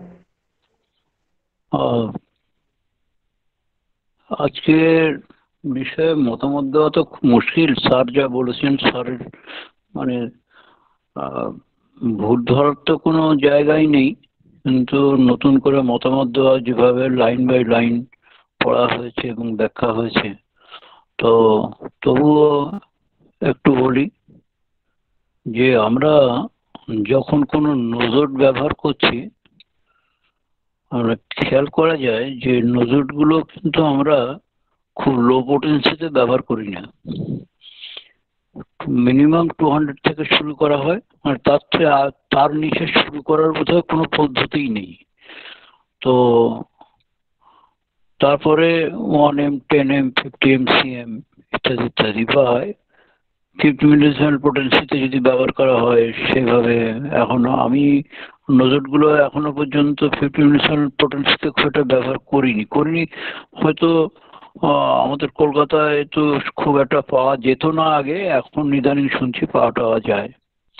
তো নোজট ওষুধগুলো হাই পোটেন্সিতে কেন ব্যবহার করা হয়? কারণ হচ্ছে যে তার ডিজিজের যে প্লেনটা, মানে তার যে স্তর, রোগের স্তর, আমি রোগের স্তরটাই বলছি, মানে সিক, যেহেতু আলোচনা হচ্ছে সিক নিয়ে, রোগের স্তরটা এত ঊর্ধ্বে থাকে এবং কয়েক পুরুষ ধরে হয়তো সে সাইকোসিসে ভুগছে, কয়েক পুরুষ ধরে হয়তো সে সিফিলিটিক মায়াজমে ভুগছে, সেখানে তার রোগের স্তরটা অনেক অনেক উঁচু জায়গায় থাকে। তো সেখানে তো আমরা খুব একটা লো পোটেন্সি দিয়ে কাজ করতে পারবো না, কারণ স্যার ওই খুব গোদা বাংলায় একটা কথা বলেন যে কাঁটা দিয়ে কাঁটা তোলা, মানে রোগ যতটা গভীরে তার ওষুধের এটাও হবে, পাওয়ারটাও হবে তত গভীরে। তো সেখানে লো পোটেন্সি দিয়ে তো কোনো কাজ করলে তোমাদের হবে না। এখন আর একটা কথা বলি যে সিকের মেটেরিয়াল ব্যাপার কিছু আছে, আমি হয়তো ভাষাটা ঠিক বলতে পারছি না, মানে একটা এই মুহূর্তে যে অজয় দাস স্যার বলে গেলেন, মানে এত এত বাস্তব কথা যে লাইফস্টাইল, মানে দেখবেন যে কিছু মানুষ আছে তাদের একটা খাদ্যাভ্যাসের মধ্যে একটা অহংকার আছে। আমি একটু মাছের ঝোল ভাত খাই, মাঝে মাঝে একটু চিকেন, একটু ডিম ইত্যাদি হলে আমার হয়ে যায়।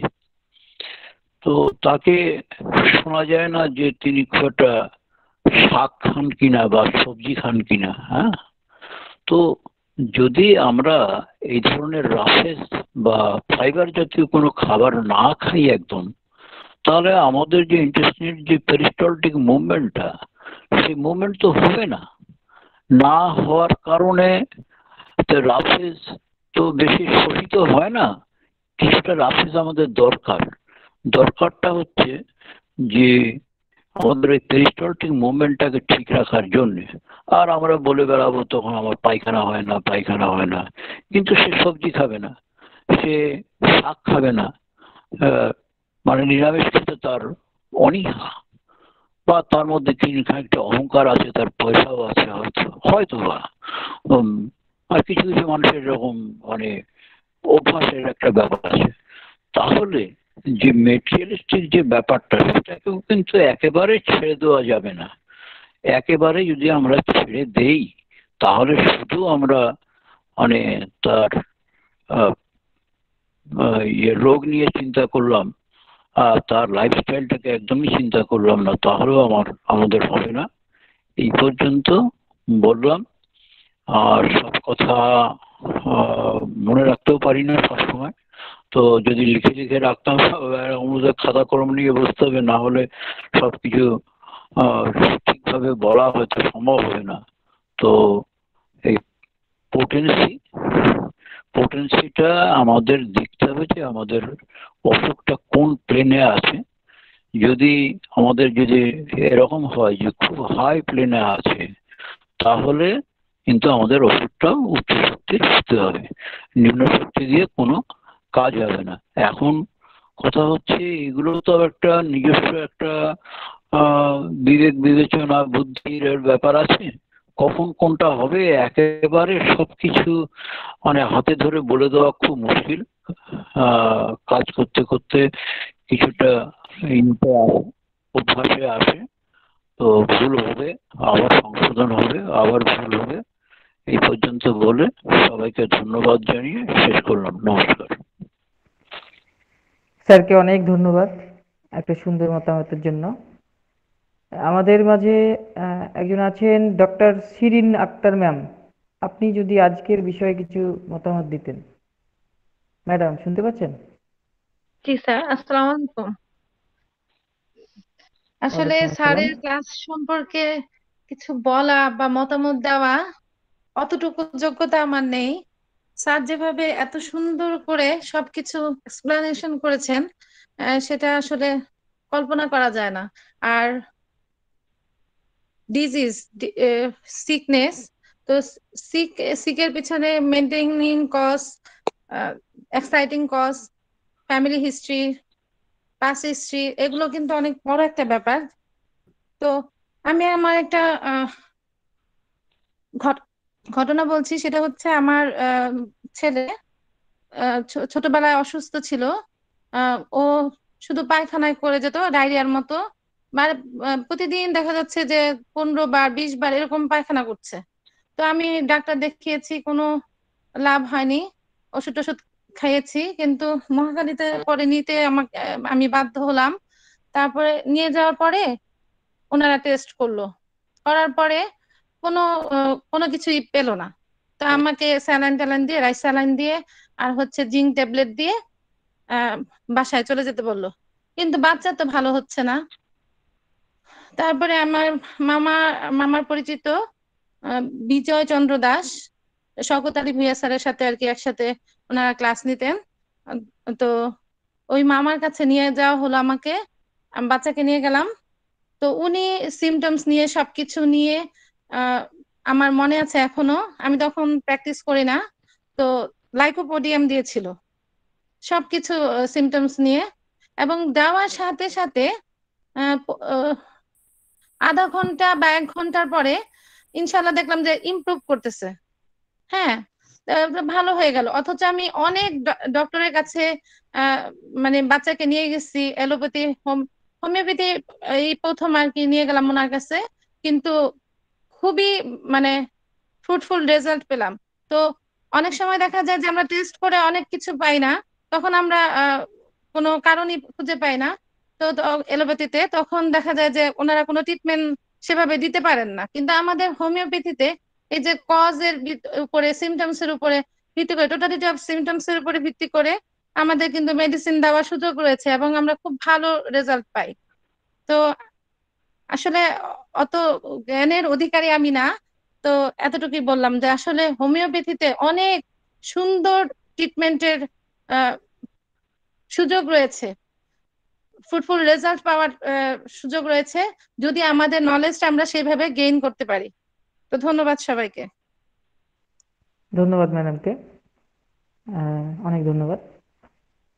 স্যার আমাদের মাঝে আছেন, আচ্ছা কুনাল স্যার, আপনি যদি কিছু আজকের বিষয়ে কিছু বলেন। আমি একটু পরে বলছি, আপনি অন্য স্যারদের বলুন। আচ্ছা, আমি বলছি। আমাদের মাঝে মোহাম্মদ আব্দুল হালিম রিপন স্যার আছেন। রিপন স্যার আজকের বিষয়ে কিছু বলুন, আজকের বিষয়ে কিছু যদি মতামত দিতেন। রিপন স্যার।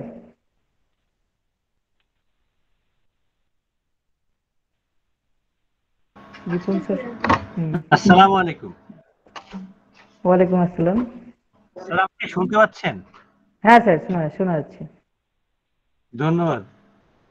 আসলে অমরনাথ স্যারের ক্লাসের ব্যাপারে আর উনি যেভাবে প্রত্যেকটা লাইনকে এত সুন্দরভাবে বিশ্লেষণ করে, সেই জায়গায় আসলে বলার মতন কোনো সাহস থাকে না বা বলার মতন কিছুই থাকে না।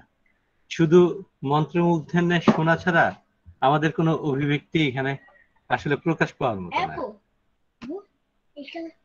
তো আমি আসলে কিছুই বলতে চাচ্ছিলাম না, ডাকলেন সেই জন্য মাইকটা নিলাম মাত্র। ধন্যবাদ সবাইকে। আসসালামু আলাইকুম। ধন্যবাদ স্যারকে। আমাদের মাঝে পার্থপ্রদীপ চৌধুরী স্যার আছেন। পার্থপ্রদীপ স্যার, আপনি যদি আজকের বিষয়ে মতামত দেন কিছু। হ্যাঁ, বিষয়টা তো খুবই ভালোভাবেই হয়েছে যে আমাদের মানে জীবনধারার কোন জায়গাতে যে এই ঘটনাটা ঘটলো, কোন প্লেন থেকে এটা ঢুকলো আর কি, সেখান থেকে তো সিকনেসের শুরু হলো। এখানে ওই যে ডিরেঞ্জমেন্ট অফ ভাইটাল ফোর্স, যদিও এখনো আমাদের সে অ্যাপ্রোজিউম 9 নয়, অ্যাপ্রোজিউম 1-এরই আলোচনা চলছে, এবং সেখানে এই সিকের কথাটা এসে গেছে অবধারিতভাবে। তা বিষয় হচ্ছে যে অজয় দাস স্যার বা গিরিধর স্যার পোটেনসি নিয়ে বললেন। অজয় দাস স্যার একটা খুব ভালো উদাহরণ দিয়ে বোঝাতে চাইলেন যে আমাদের সব জায়গায় এটা দেখতে হয়। আসলে ভাইটাল ফোর্সটা কোন লেভেলে বাধাপ্রাপ্ত হয়েছে, অমর যে কথাটা বলেছে, আমরা ওইটাও অনেক সময় ধরতে পারি না। কিন্তু আমাদের কিছু সিমটমস দেয়, যে ইন্ডিকেশন অফ সিমটমস, যে তার জীবনধারার মধ্যে যেগুলো আসে, আমরা দেখি কিছু আনকমন পিকুলিয়ার বা একটা ক্যারেক্টারিস্টিক সিমটমস। এই যে সিমটমস গুলো অনেক সময় কিন্তু আমাদের খুব একটা বাঁচিয়ে দেয়, যদিও অনেক সময়তে কোন জায়গাটা থেকে তার ভাইটাল প্রিন্সিপালটা এফেক্টেড হয়েছে এটা ধরা যায় না। কিন্তু আনকমন পিকুলিয়ার সিমটমস ধরেও আমরা অনেক সময় এগিয়ে যেতে পারি। অবশ্যই সেই সিমটমস গুলো তৈরি করে সেই কর্নিক মায়াজম। অ্যাকিউট ডিজিজ, এটা অ্যাপ্রিজম 5-এ যদিও এই কথাগুলো আরো বিস্তারিত ভাবে যখন হবে তখন হবে, তো সেখান থেকে আসে এগুলো। আর অজয় দাস স্যার যেমন বলে গেলেন, তা এরকম আমার একটা মনে পড়ছিল আর কি, একটা আহ, বারবার হাঁচি হচ্ছে, কোনোভাবেই সেই হাঁচি কন্ট্রোল হচ্ছে না। আসলে সেই জায়গাটা আমরা সিমটমস নিয়ে আবার যদি আমরা ওষুধ দেওয়ার চেষ্টা করি, দেখা যাবে হয়তো যে কারণটাকে না ধরার জন্য আমরা ওষুধ দিয়ে সেই ফলাফলটা লাভ করতে পারছি না। কিন্তু একটা টর্চ ফেলে দেখা গেল যে একটা চুল ভেতর দিকে ঢুকে গেছে নাকের ভেতরে, সেইটাই এক্সাইট করছে, তার জন্যই তার এই কারণটা ঘটছে। একটা চুলটাকে একটা কাঁচি দিয়ে কেটে ফেলে দিলে পারে সেটা চলে গেল। কাজেই কোন জায়গাটায় যে কোন ক্ষেত্র থেকে আমাদের এই ব্যাপারটা আসছে, সেটাকে যদি আমরা বুঝতে পেরে যাই, তাহলে একটা ব্যাপারটা সহজ হয়ে যায়। আবার দেখুন কিছু কিছু, যেমন ধরুন থ্যালাসেমিয়ার যে কেস যখন আমাদের হাতে আসে, এখন কোন লেভেল থেকে ওইটা শুরু হয়েছিল তো ধরা যায় না, কিন্তু আমরা তখনই ওই মায়াজমের ইফেক্টটাকে তো দেখতে পাই। তা কিছু করা যায়, সবটা তো আর এই অসুস্থতাকে একেবারে সুস্থও করা যায় না। একেবারে পুরোপুরি সুস্থ হয়ে গেছে এরকম কেস আমি পাইনি। অবশ্য অমরের কাছে শুনেছি একটা, যে ইয়ে করেছিল নাকি সেই ইয়ে, কাকদ্বীপের ইয়ে কি ঘরুই, বাসুদেব ঘরুই একটা নাকি এরকম কেস ভালো করেছে। আমি পারিনি এখনো, তবে অনেক কম হয়েছে। তা এইগুলোই। আর ওই যে গিরিধর স্যার যে বললেন যে পোটেন্সির কথাটা, তা পোটেন্সি আমাদের যে যে নোসোটসের আমরা অনেক সময় লো পোটেন্সিও দিই আর কি, এবং এটাও আমরা ওই তপন কাঞ্জিলাল স্যারের কাছেই শিখেছি, যে 200 বা তার মোর যে দিতে হবে। অর্থাৎ ওই ডিজির যে প্লেনটা, সেই প্লেনটাকে বুঝে এটা করতে হয়। হায়ার পোটেন্সি লোয়ার পোটেন্সি শুধুমাত্র ওই যে আমাদের এগুলো আলোচনা হয়েছে, যে যেমন একটা ডিজিজটা কোন প্লেনে রয়েছে, বা পেশেন্টের তার ভাইটালিটিটা কোন লেভেলে আছে, এই দুটোই, পেশেন্ট এবং রোগের প্যাথোলজি, এই দুটো আমাদের বিবেচনা করে পোটেন্সিটা ঠিক করতে হয়। যাই হোক, এইটুকুই আপাতত বললাম। পরে যদি আরো কিছু সংযোজন বিয়োজন কিছু হয় সেটা আমরা দেখবো, কিছু ভুল হলে পরে ধরিয়ে দেবেন। ধন্যবাদ সকলকে। ধন্যবাদ স্যারকে, অনেক ধন্যবাদ। আচ্ছা, আমাদের মাঝে উৎপল চৌধুরী স্যার আছেন। উৎপল চৌধুরী স্যার, আজকের বিষয়ে যদি কিছু আলোচনা করেন।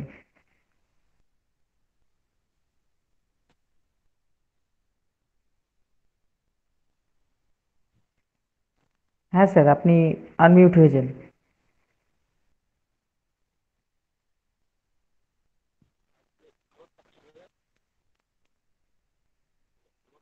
শোনা যাচ্ছে না স্যার।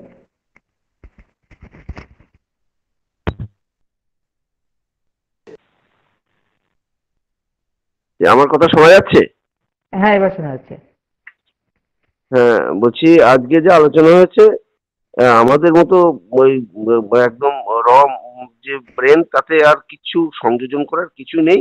তবে ডক্টর পার্থপ্রদীপ চৌধুরী স্যার এবং আমাদের অজয় দাস স্যার যে কথাগুলো বলে গেলেন যে আমাদের রুগী দেখার সময় মানে সিকের কথা তো ভাবতেই হবে যে রুগীর যে লক্ষণগুলো রয়েছে, রোগ সৃষ্টির আগে যে লক্ষণগুলো ছিল আর কি, রুগীর মানসিক লক্ষণ বা রুগীর যে মানে সার্বিক লক্ষণগুলোকে আমরা জোর দেবো, কিন্তু আমাদের চোখ কান খোলা রেখে কেস রেকর্ডটা খুব ভালো করে করতে হবে। এই প্রসঙ্গে ডক্টর মহেন্দ্রলাল সরকার তার যখন জীবনের শেষ মুহূর্তে তখন একবার তার ছাত্রদেরকে বলেছিলেন, তার ছাত্ররা জিজ্ঞেস করেছিলেন, স্যার আপনি তো মানে আর মানে আমাদের কিছু শেষ মুহূর্তে কিছু একটা উপদেশ দিয়ে যান।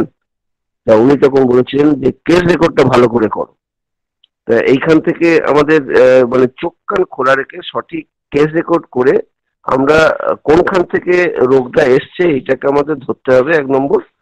2 নম্বর হচ্ছে রুগীর যে সার্বিক লক্ষণ, মানসিক লক্ষণ, পাস্ট হিস্ট্রি, ফ্যামিলি হিস্ট্রি, এগুলোর উপর জোর দেবো। আর একটা কথা হচ্ছে, আজকের আলোচনার মধ্যে ডক্টর আমাদের যে মানিকলাল মন্ডল যে কথাগুলো একটা কথা বলেছেন, একদম প্রথম লাইনটা প্রথম লাইন না, মাঝখান থেকে, modern physiology has no vital doctrine in its teaching and therefore no basis of work upon. তারপরের পরবর্তী লাইনগুলোতে যে আলোচনা দিল এবং স্যার যে মানেটা করেছিলেন যে বলেছিলেন শক্তিশালী মতবাদ। হ্যাঁ, এই শক্তিশালী মতবাদটা আমার মনে হয় এই ভাইটাল ডক্ট্রিনটা বলতে ভাইটাল ফোর্সকে কি বোঝাতে চাইছে, শেষকালে এই আপন বলে যে কথাটা বললো এই সেন্টেন্সের একদম শেষ শব্দটা, হ্যাঁ আমার মনে হয় ওই জায়গাটা ওই শক্তিশালী মতবাদ না বলে বোধহয় ভাইটাল ফোর্স কি ডক্টর কেন্ট ইঙ্গিত করতে চেয়েছেন, এইটা সম্বন্ধে একটু আলোচনা হলে ভালো হয়। তার কারণ পরবর্তী লাইনগুলোতে ভাইটাল ফোর্স কি বেশি করে গুরুত্ব দেওয়া হয়েছে। এইটুকু বলে শেষ করলাম। ধন্যবাদ স্যারকে, অনেক ধন্যবাদ স্যার। এখানে একটা প্রশ্ন থেকে গেল স্যার, আপনি উত্তর দেবেন। তার আগে আমি জিতেন্দ্রনাথ সরকারকে ডেকে নিতে চাই। জিতেন্দ্রনাথ সরকার স্যার। হ্যাঁ, অসংখ্য ধন্যবাদ স্যার। শোনা যাচ্ছে? হ্যাঁ, শোনা যাচ্ছে স্যার। হ্যাঁ, স্যারের আলোচনায় তো সংযোগ করার মতো কিছু নেই, অত বড় দুঃসাহস দেখানোর ক্ষমতা আমার নেই। আর বিজ্ঞ স্যারেরা যে আলোচনা করলেন, অজয় স্যার, আমাদের পার্থপ্রদীপ স্যার, গিরিধর স্যার, অত্যন্ত ভালো ভালো কথা বলছেন। হোমিওপ্যাথিকে উচ্চ মার্গের আলোচনায় নিয়ে যাচ্ছেন তারা। তো এখানে স্যার যে আলোচনাটা করেন, স্যারের আলোচনার আমি নিয়মিত শুনি। অমরনাথ স্যার যে কথাটা প্রথম থেকে বলে আসছেন, হোমিওপ্যাথিতে চোখ তৈরি করতে হবে, চিকিৎসকের ব্রত থাকতে হবে মিশন অফ দ্য ফিজিশিয়ান, রুগ্ন জাতিকে আরোগ্য দান করা, পুনরায় প্রতিষ্ঠিত করা, অসুস্থ ব্যক্তিকে পুনরায় প্রতিষ্ঠিত করা শিখ। তো সত্তর স্বচ্ছন্দ স্থায়ীভাবে স্বাস্থ্য পুনঃপ্রতিষ্ঠা করা সর্বাপেক্ষা সহজ। কে যেন কথা বলছে? উৎপল স্যার, আপনি মিউট করুন। হ্যাঁ, ঠিক আছে স্যার, কন্টিনিউ করুন। হ্যাঁ, ঠিক আছে, আমি আর কথা বাড়াবো না। আমাদের এখানে আমি কুণাল স্যারের জন্য প্রতীক্ষা আছে, কুণাল স্যারের কথা শুনবো। তো স্যার যে আলোচনাগুলো করেন আসলে এখানে অ্যাড করার কিছু নাই, আর আমরা তো শুনেই যাচ্ছি, শিখে যাচ্ছি, এটাই তো। অনেক অনেক ধন্যবাদ সকলকে, ভালো থাকবেন সবাই। ধন্যবাদ স্যারকে। সর্বশেষে আমি কুণাল স্যারকে ডাকতে চাইছি। স্যার, আজকে আপনি কিছু মতামত দেন।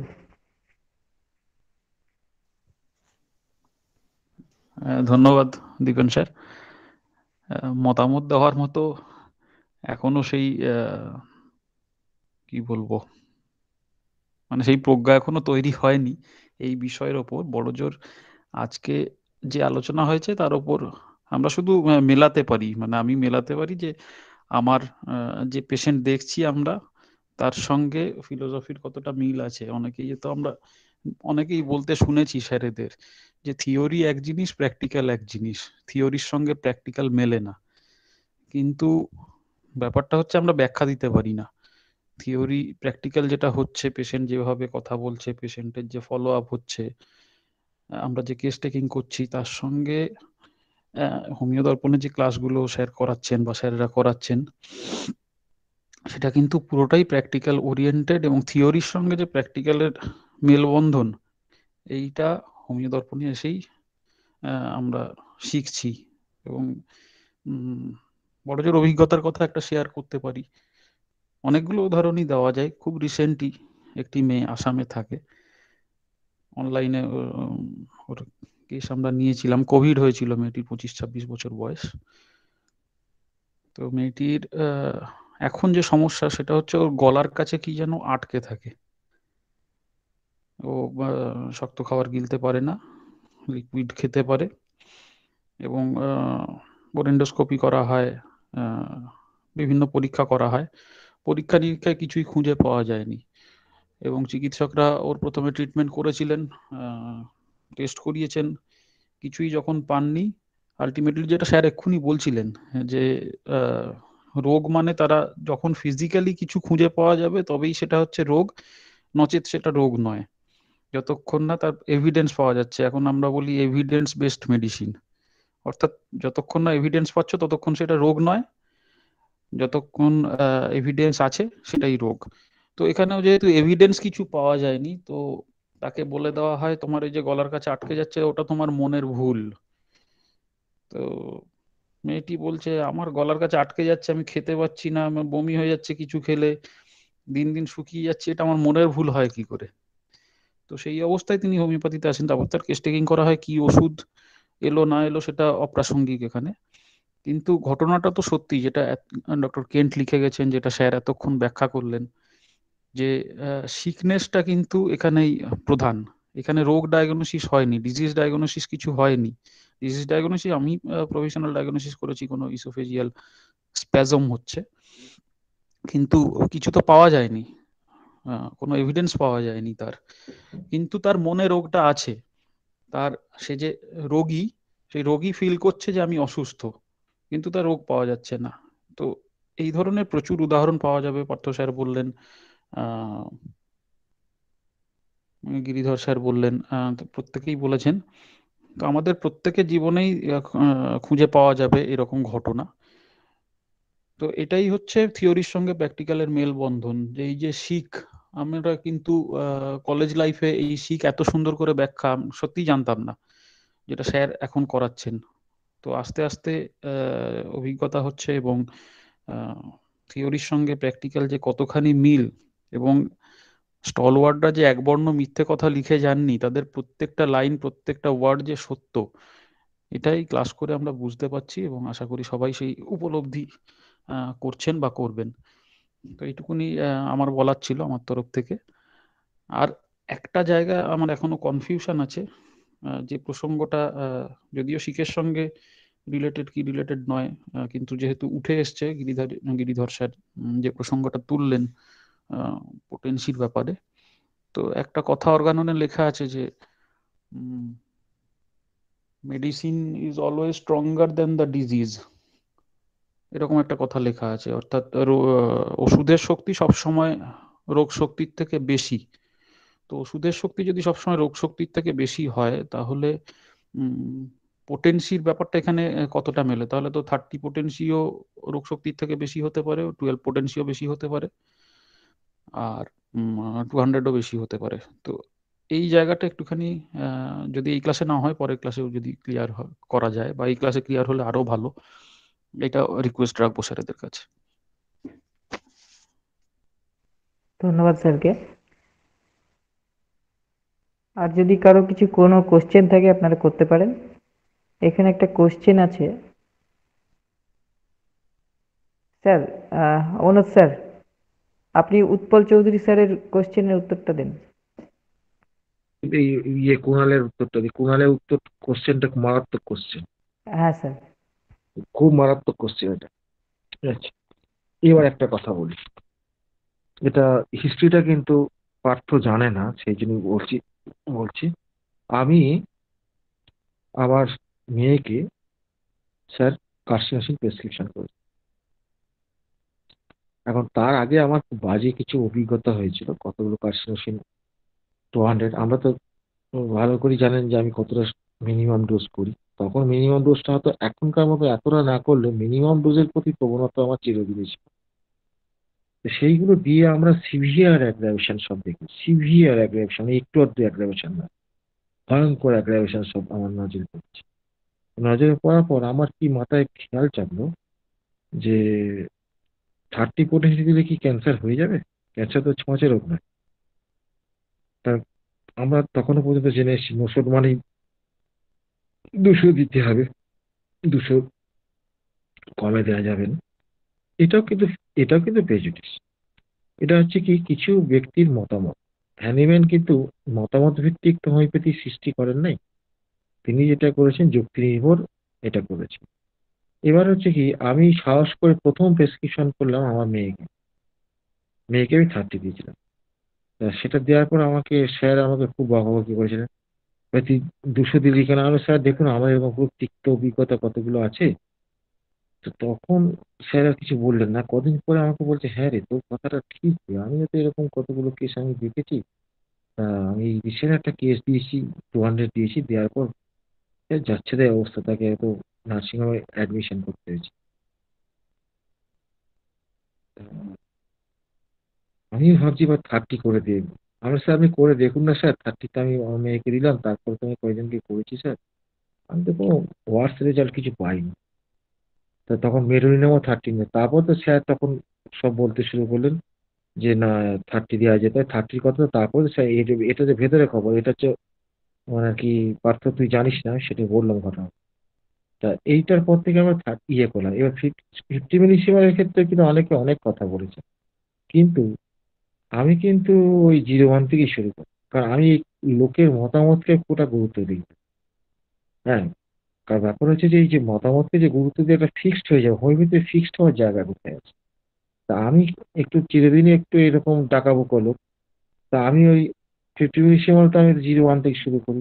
কার্সিনোসিন যে আমি করি, কার্সিনোসিন বা মেডোরিনাম, আমি দেখবো 01 থেকেই শুরু করি। মানে এখন ব্যাপার হচ্ছে 01 থেকে শুরু করি মানে সবাইকে যে 01 থেকে শুরু করি এরকম ব্যাপারটা নয় কিন্তু।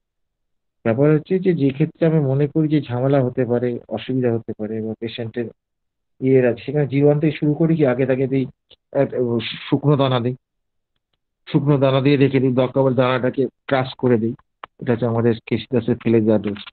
হ্যাঁ, ক্রাশ করে দিলাম যেখানে সন্দেহ হয়, আর যেখানে হলো না সেখানে একটা দানা দিয়ে ছেড়ে দিই, দেখে নিচ্ছি ব্যবস্থা। পরবর্তীকালে যখন আমি জলে যখন দিই, কারণ ওই রকম একটা আমার মাথায় আছে যে মিনিমাম ডোজ যখন করতে হবে, তখন তাহলে কি হচ্ছে জলে গুলে যখন করি তখন আমি করি কি হয়তো এইটা ঠিক বোঝানো মুশকিল যে কখনো এই কালকেই একটা পেশেন্টকে দিয়েছি, এই না কালকেই একটা পেশেন্টের বাচ্চাকে কার্সিনোসিন 30 দিয়েছি, তাকে মনে হয় 20 গ্লাস বলেছি মনে হচ্ছে সম্ভবত, 20 গ্লাস পরিবর্তন করে জিভে ঠাকাতে বলছি। তার হচ্ছে মার্চ মাসে ওষুধ দেওয়া ছিল কার্সিনোসিন। কার্সিনোসিন মার্চ মাসে দেওয়ার পর থেকে স্টিল নাও সে ভালো ছিল, এবং তার সর্দি কাশি যখনই দেওয়া হতো উইদাউট মেডিসিনই চলে যাচ্ছিল। স্কিনে খুব ভুগেছে, স্কিন এখন নেই, কিন্তু নাক ডাকা টাকা সব চলে গেছিল। সেই নাক ডাকাটা আবার রিটার্ন করছে আমার হাতে করে। রিটার্ন করার পর আমি তাকে বললাম যে তুমি তাহলে ওই কার্সিনোসিন 30 রিপিট করো। তা রিপিট করার এখন সে দিয়েছি কিনা আমি এখন জানি না, সে বাড়িতে নিয়ে গেছে এটুকু আমি জানি। তা এই কালকে কথাবার্তা হয়েছে, তারপরে আমি তাকে বললাম দেখো এটা তুমি ওই 20 গ্লাস পরিবর্তন করবে, 20 গ্লাস পরিবর্তন করে চামচটা তুলে জিভে দিবে, কেন করলে? প্রশ্নটা কোথায়? প্রশ্নটা হচ্ছে এটা, পেশেন্ট হচ্ছে মারাত্মক ইন্টেলিজেন্ট বাচ্চাটা, প্রচন্ড সেন্সিটিভ, প্রচন্ড চোখগুলো আমি দেখেছি, চোখগুলো আমি রিসেন্ট তার ছবিও দেখেছি ফেসবুকে, আর চোখগুলো সাফ একদম। তো যেখানে এইরকম ইন্টেলিজেন্সি যেখানে আছে সেখানে যদি সূক্ষ্মমাত্রা না দেওয়া হয়, অ্যাগ্রাভেশনের ভয় আছে। এর আগে দাম 30 দিয়েছিলাম, তখনও বোধ ক গ্লাস পরিবর্তন করে দিয়েছিলাম, তো ওই জিভের ঠেকানোই হয়েছিল তার। তাতেও কিন্তু তার প্রায় 5-6 মাস ধরে সে স্কিন বেরিয়েছে, একের পর এক স্কিন বেরিয়ে গেছে, মানে পরপর স্কিন বেরিয়েছে, পরপর স্কিন বেরিয়েছে, পাগল হয়ে গেছে। স্কিনের ছবি টবি আমাকে দেখিয়েছে, আমাকে ফটো করে পাঠিয়েছে। আমি তখন চুপ করে বসতাম, যা হচ্ছে হতে দাও। তারপরে এই যে ঘটনাটা যেটা আমি দেখলাম, আগের এটা থেকে আমি সতর্ক হয়ে গেছি যে ঝামেলা যদি পাকায়, স্কিন যদি আবার বেরোয় সেইভাবে, এই চিন্তা ভাবনা করে 20 গ্লাস পরিবর্তন করেছি। ফলে এটার রেজাল্ট পাবো না তা না, রেজাল্ট অবশ্যই পাবো। আমি এই জায়গাগুলো করতে করতে এমন একটা ইয়ে হয়ে গেছে, আমি অটোমেটিক বলে দিই এত এই গ্লাসগুলো পরিবর্তন করো, করে ইয়ে করো। কারণ আমার মূল উদ্দেশ্য অ্যাগ্রাভেশনটাকে মিনিমাইজ করা, অ্যাগ্রাভেশনটা না হয়। এবং অ্যাগ্রাভেশন সম্পর্কে যেটা আমাদের ধারণা, যেটা যে 50 অ্যাগ্রাভেশন হয় না, আর 100% মিথ্যে হয়। এবং এখন তো আমি তো বহু পেশেন্ট আমার আমি মেডিসিন দিচ্ছি, দেওয়ার পর অ্যাগ্রাভেশন হচ্ছে, বহু পেশেন্ট, একটা দুটো না। এবং আমি কেউ যদি দেখতে চায়, আমি খাতা খুলে আমি তাকে খাতাটা ছেড়ে দেবো শুধু। আমার তো প্রেসক্রিপশন ইয়ে আছে, তো আমি তাকে মুখে বললে হবে না, খাতাটা ছেড়ে দেবো, সে যে কোনো জায়গা থেকে দেখতে শুরু, দেখলেই সে দেখতে পাবে ঘটনাটা কি। আসলে হয়টা কি, যে টু সিমিলিয়াম, যত আপনার সিমিলিয়াম প্রেসক্রিপশন করার ক্ষমতাটা বাড়বে, তত অ্যাগ্রাভেশনের সম্ভাবনাটা বেড়ে যাবে। এবং স্পিডিলি কি হবে, স্পিডের কি হবে, কিওরটা স্পিডিলি হবে। এবং হ্যানিম্যান যে কথাটা বলেছেন, সেটা সুনির্বাচিত ওষুধ কিন্তু আমরা ঘন ঘন প্রয়োগ করতে হয় প্রয়োজনে।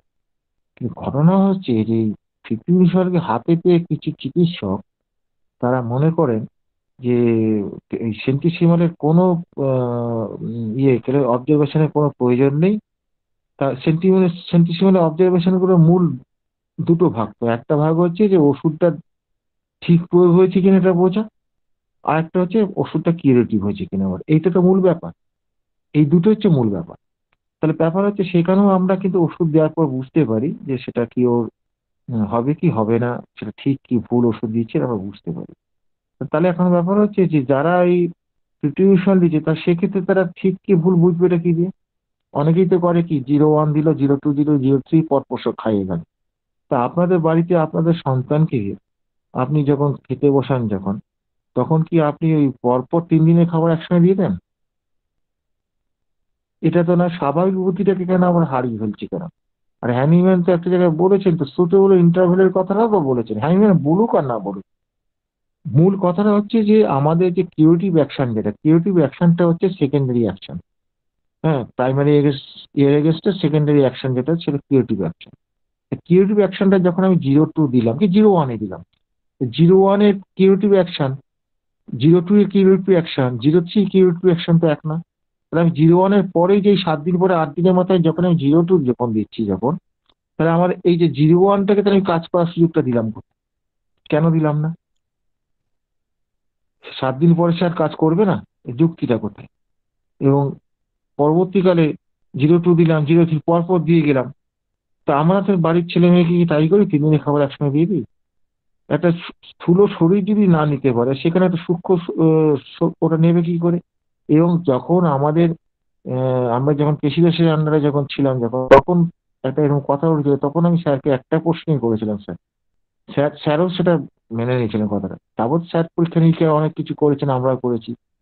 তো সেখানে আমি একটা কথাই বলেছিলাম যে স্কেল কখনোই রিপ্লেস হতে পারে না নীতির, মানে লয়ের বিকল্প হতে পারে না স্কেল। তা তখন স্যার বলছে হ্যাঁ রে, স্যারও তো কতগুলো ওষুধ দেওয়ার পর তার হসপিটালে নার্সিং হোমে ভর্তি হয়েছে।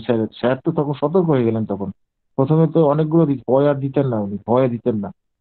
হ্যাঁ, তা এখন ব্যাপার হচ্ছে যে এটা স্যারের প্রেসক্রিপশন আমাদের থেকে অবশ্যই বেটার হতো, তিনি পরবর্তীগুলো ফেল করেছেন। তাহলে প্রশ্নটা হচ্ছে যে তাহলে আমরা বেশি দেবো কেন? আমরা যদি কম দিয়ে যদি কাজ হয়, বেশি দেবো কেন? হ্যানিম্যান তো মূল কথাটা হচ্ছে অ্যাজ মিনিমাম অ্যাজ পসিবল, এটা মূল এসেন্সটাকে বুঝতে আমাদের অসুবিধা কোথায়। এবং ব্যাপার হচ্ছে কি যে এই যে ওষুধগুলো আমরা দিচ্ছি 50 ইউনিট সময় দিচ্ছি, আমি একটা দিয়ে আমি কিউরেটিভ অ্যাকশন বলবো, অ্যাগ্রাভেশন বলবো, যদি হোমিওপ্যাথিক অ্যাগ্রাভেশন হয়, হোমিওপ্যাথিক অ্যাগ্রাভেশনটাও কিন্তু সেটাও হচ্ছে কিন্তু ভাইটাল ফোর্সের সেকেন্ডারি অ্যাকশন। আর কিউরেটিভ অ্যাকশন যেখানে রিলিফ যেখানে আছে সেটাও কিন্তু কিউরেটিভ অ্যাকশনটাও রিলিফ, সেটাও কিন্তু সেকেন্ডারি অ্যাকশন। ওই সেকেন্ডারি অ্যাকশনটাকে আমরা কেন ইয়ে করবো কেন, এটাকে আমরা দেখবো না কেন? সেটা হচ্ছে সেন্টিসিমালের ক্ষেত্রে কিউরিটি হবে, এর ক্ষেত্রে কিউরিটি হবে না। হ্যানিম্যান ক বছর কাজ করতে পেরেছিলেন সেন্টিসিমালের উপরে? তো আমরা প্রথম জীবনে যখন আমার মনে আছি যে প্রথম জীবনে আমি এরকম তো পরপর দিতাম, এসব করেছি, তারপর স্যারের কথায় আমি বেশ কিছু কয়েক বছর ফিফটিউনিশন ব্যবহার করিনি। স্যারের একটা কথাই ছিল যে আগে সেন্টিসিমালের দক্ষতা অর্জন কর, তোর সিলেকশনটা অনেক ভালো হোক, তারপর 50 ইলিশন করি। কারণ 50 ইলিশনে হ্যানিম্যান তো পরিষ্কার সুনির্বাচিত একটা জুনিয়র ছেলে বা যা কয়েক বছর ইয়ে করেছে তারা সুনির্বাচিত ওষুধ প্রথম থেকেই, ওই স্কেল হচ্ছে স্কেলটা, ওই স্কেলের প্রেসক্রিপশন গুলো সুনির্বাচিত ওষুধ কি অটোমেটিক হয়ে যায়? কি ছেড়ে ফেলা নাকি? আমরা তাহলে কি করে এই রেজাল্ট গুলো দেখতে পাচ্ছি চোখের সামনে? হ্যাঁ, তা আমার কথা নাকি, আমার যতদূর মনে হচ্ছে খুব আমার স্মৃতিশক্তি যদি বিট্রে না করে, তাহলে বাপ্পি গোস্বামী মনে একদিন বলেছিল ন্যাকটামিউর কত G1 হবে এরকম দিয়ে খুব অ্যাগ্রাভেশন হয়েছিল, এরকম যদি থাকে এখানে তাহলে ওটা বলুক কথা। কারণ এই অভিজ্ঞতাগুলো আমাদের পরস্পর যাওয়া উচিত। এবং আমি বলছি সেন্টিসিম 50, আমি নসরগুলো 01 থেকে প্র্যাকটিস করে দেখুন কি রেজাল্ট আছে দেখুন। রোগী মরবে না, আমি 100% গ্যারান্টি দিচ্ছি, মরবে না, ভয় কিছু না। আবার এটা অনেকে ভয় দেখে ওটার অ্যাগ্রাভেশন হবে। অ্যাগ্রাভেশন কি পোটেনসির উপরে নির্ভর করে? কোন পোটেনসিটের উপর নির্ভর করে? কি বলবো, আর তর্ক করে লাভ নেই। তা উম, করে দেখুন না, আমরা যেগুলো করে দেখছি। আমার এখন হচ্ছে ওই সেন্টিসিমাল, আমি ওই ইয়ে নামবো, আমি নিচে 30 আছি তো, ওর নিচে নামবো আমি, এখনো সাহসে কুলোচ্ছে না। আরেকটু আমি বুঝে নিয়ে তার নিচে নামবো, নিচে আমি দেবো, আমি করে দেখবো, না করে ছাড়বো না। যেখানে আমাদের পোটেন্ডেজ মেডিসিন হ্যানিম্যান আবিষ্কার করে গেছেন, যেখানে হ্যানিম্যান সেন্টিসিমালের ক্ষেত্রে 30 পর্যন্তকে অনেক গুরুত্ব দিয়ে ইয়ে করেছে, তারপরে বলছে এটাই হয়ে যাবে সবকিছু, এরকম একটা কথা, এই ধরনের একটা কথাবার্তা বলেছে। যদিও উনি 1M পর্যন্ত প্র্যাকটিস করেছেন সেরকম ইতিহাসও আছে, সেটা খুব রেয়ার। সেইটা যদি সত্য হয় তাহলে নিচে নেমে দেখবো, তাহলে হ্যানিম্যান কি করতেন? হ্যানিম্যান কি তাহলে 200-এর উপর দিতেন নোসেস গুলো, যেগুলো নোসেস তিনি ইয়ে করেছিলেন, প্রবীণ করেছিলেন? তাই কি এরকম রেসপন্স আছে কি? তিনি 30-এর উপর দিয়ে করেননি প্রায় বলতে গেলে। এই জায়গাটা কেন আমরা ভাববো না?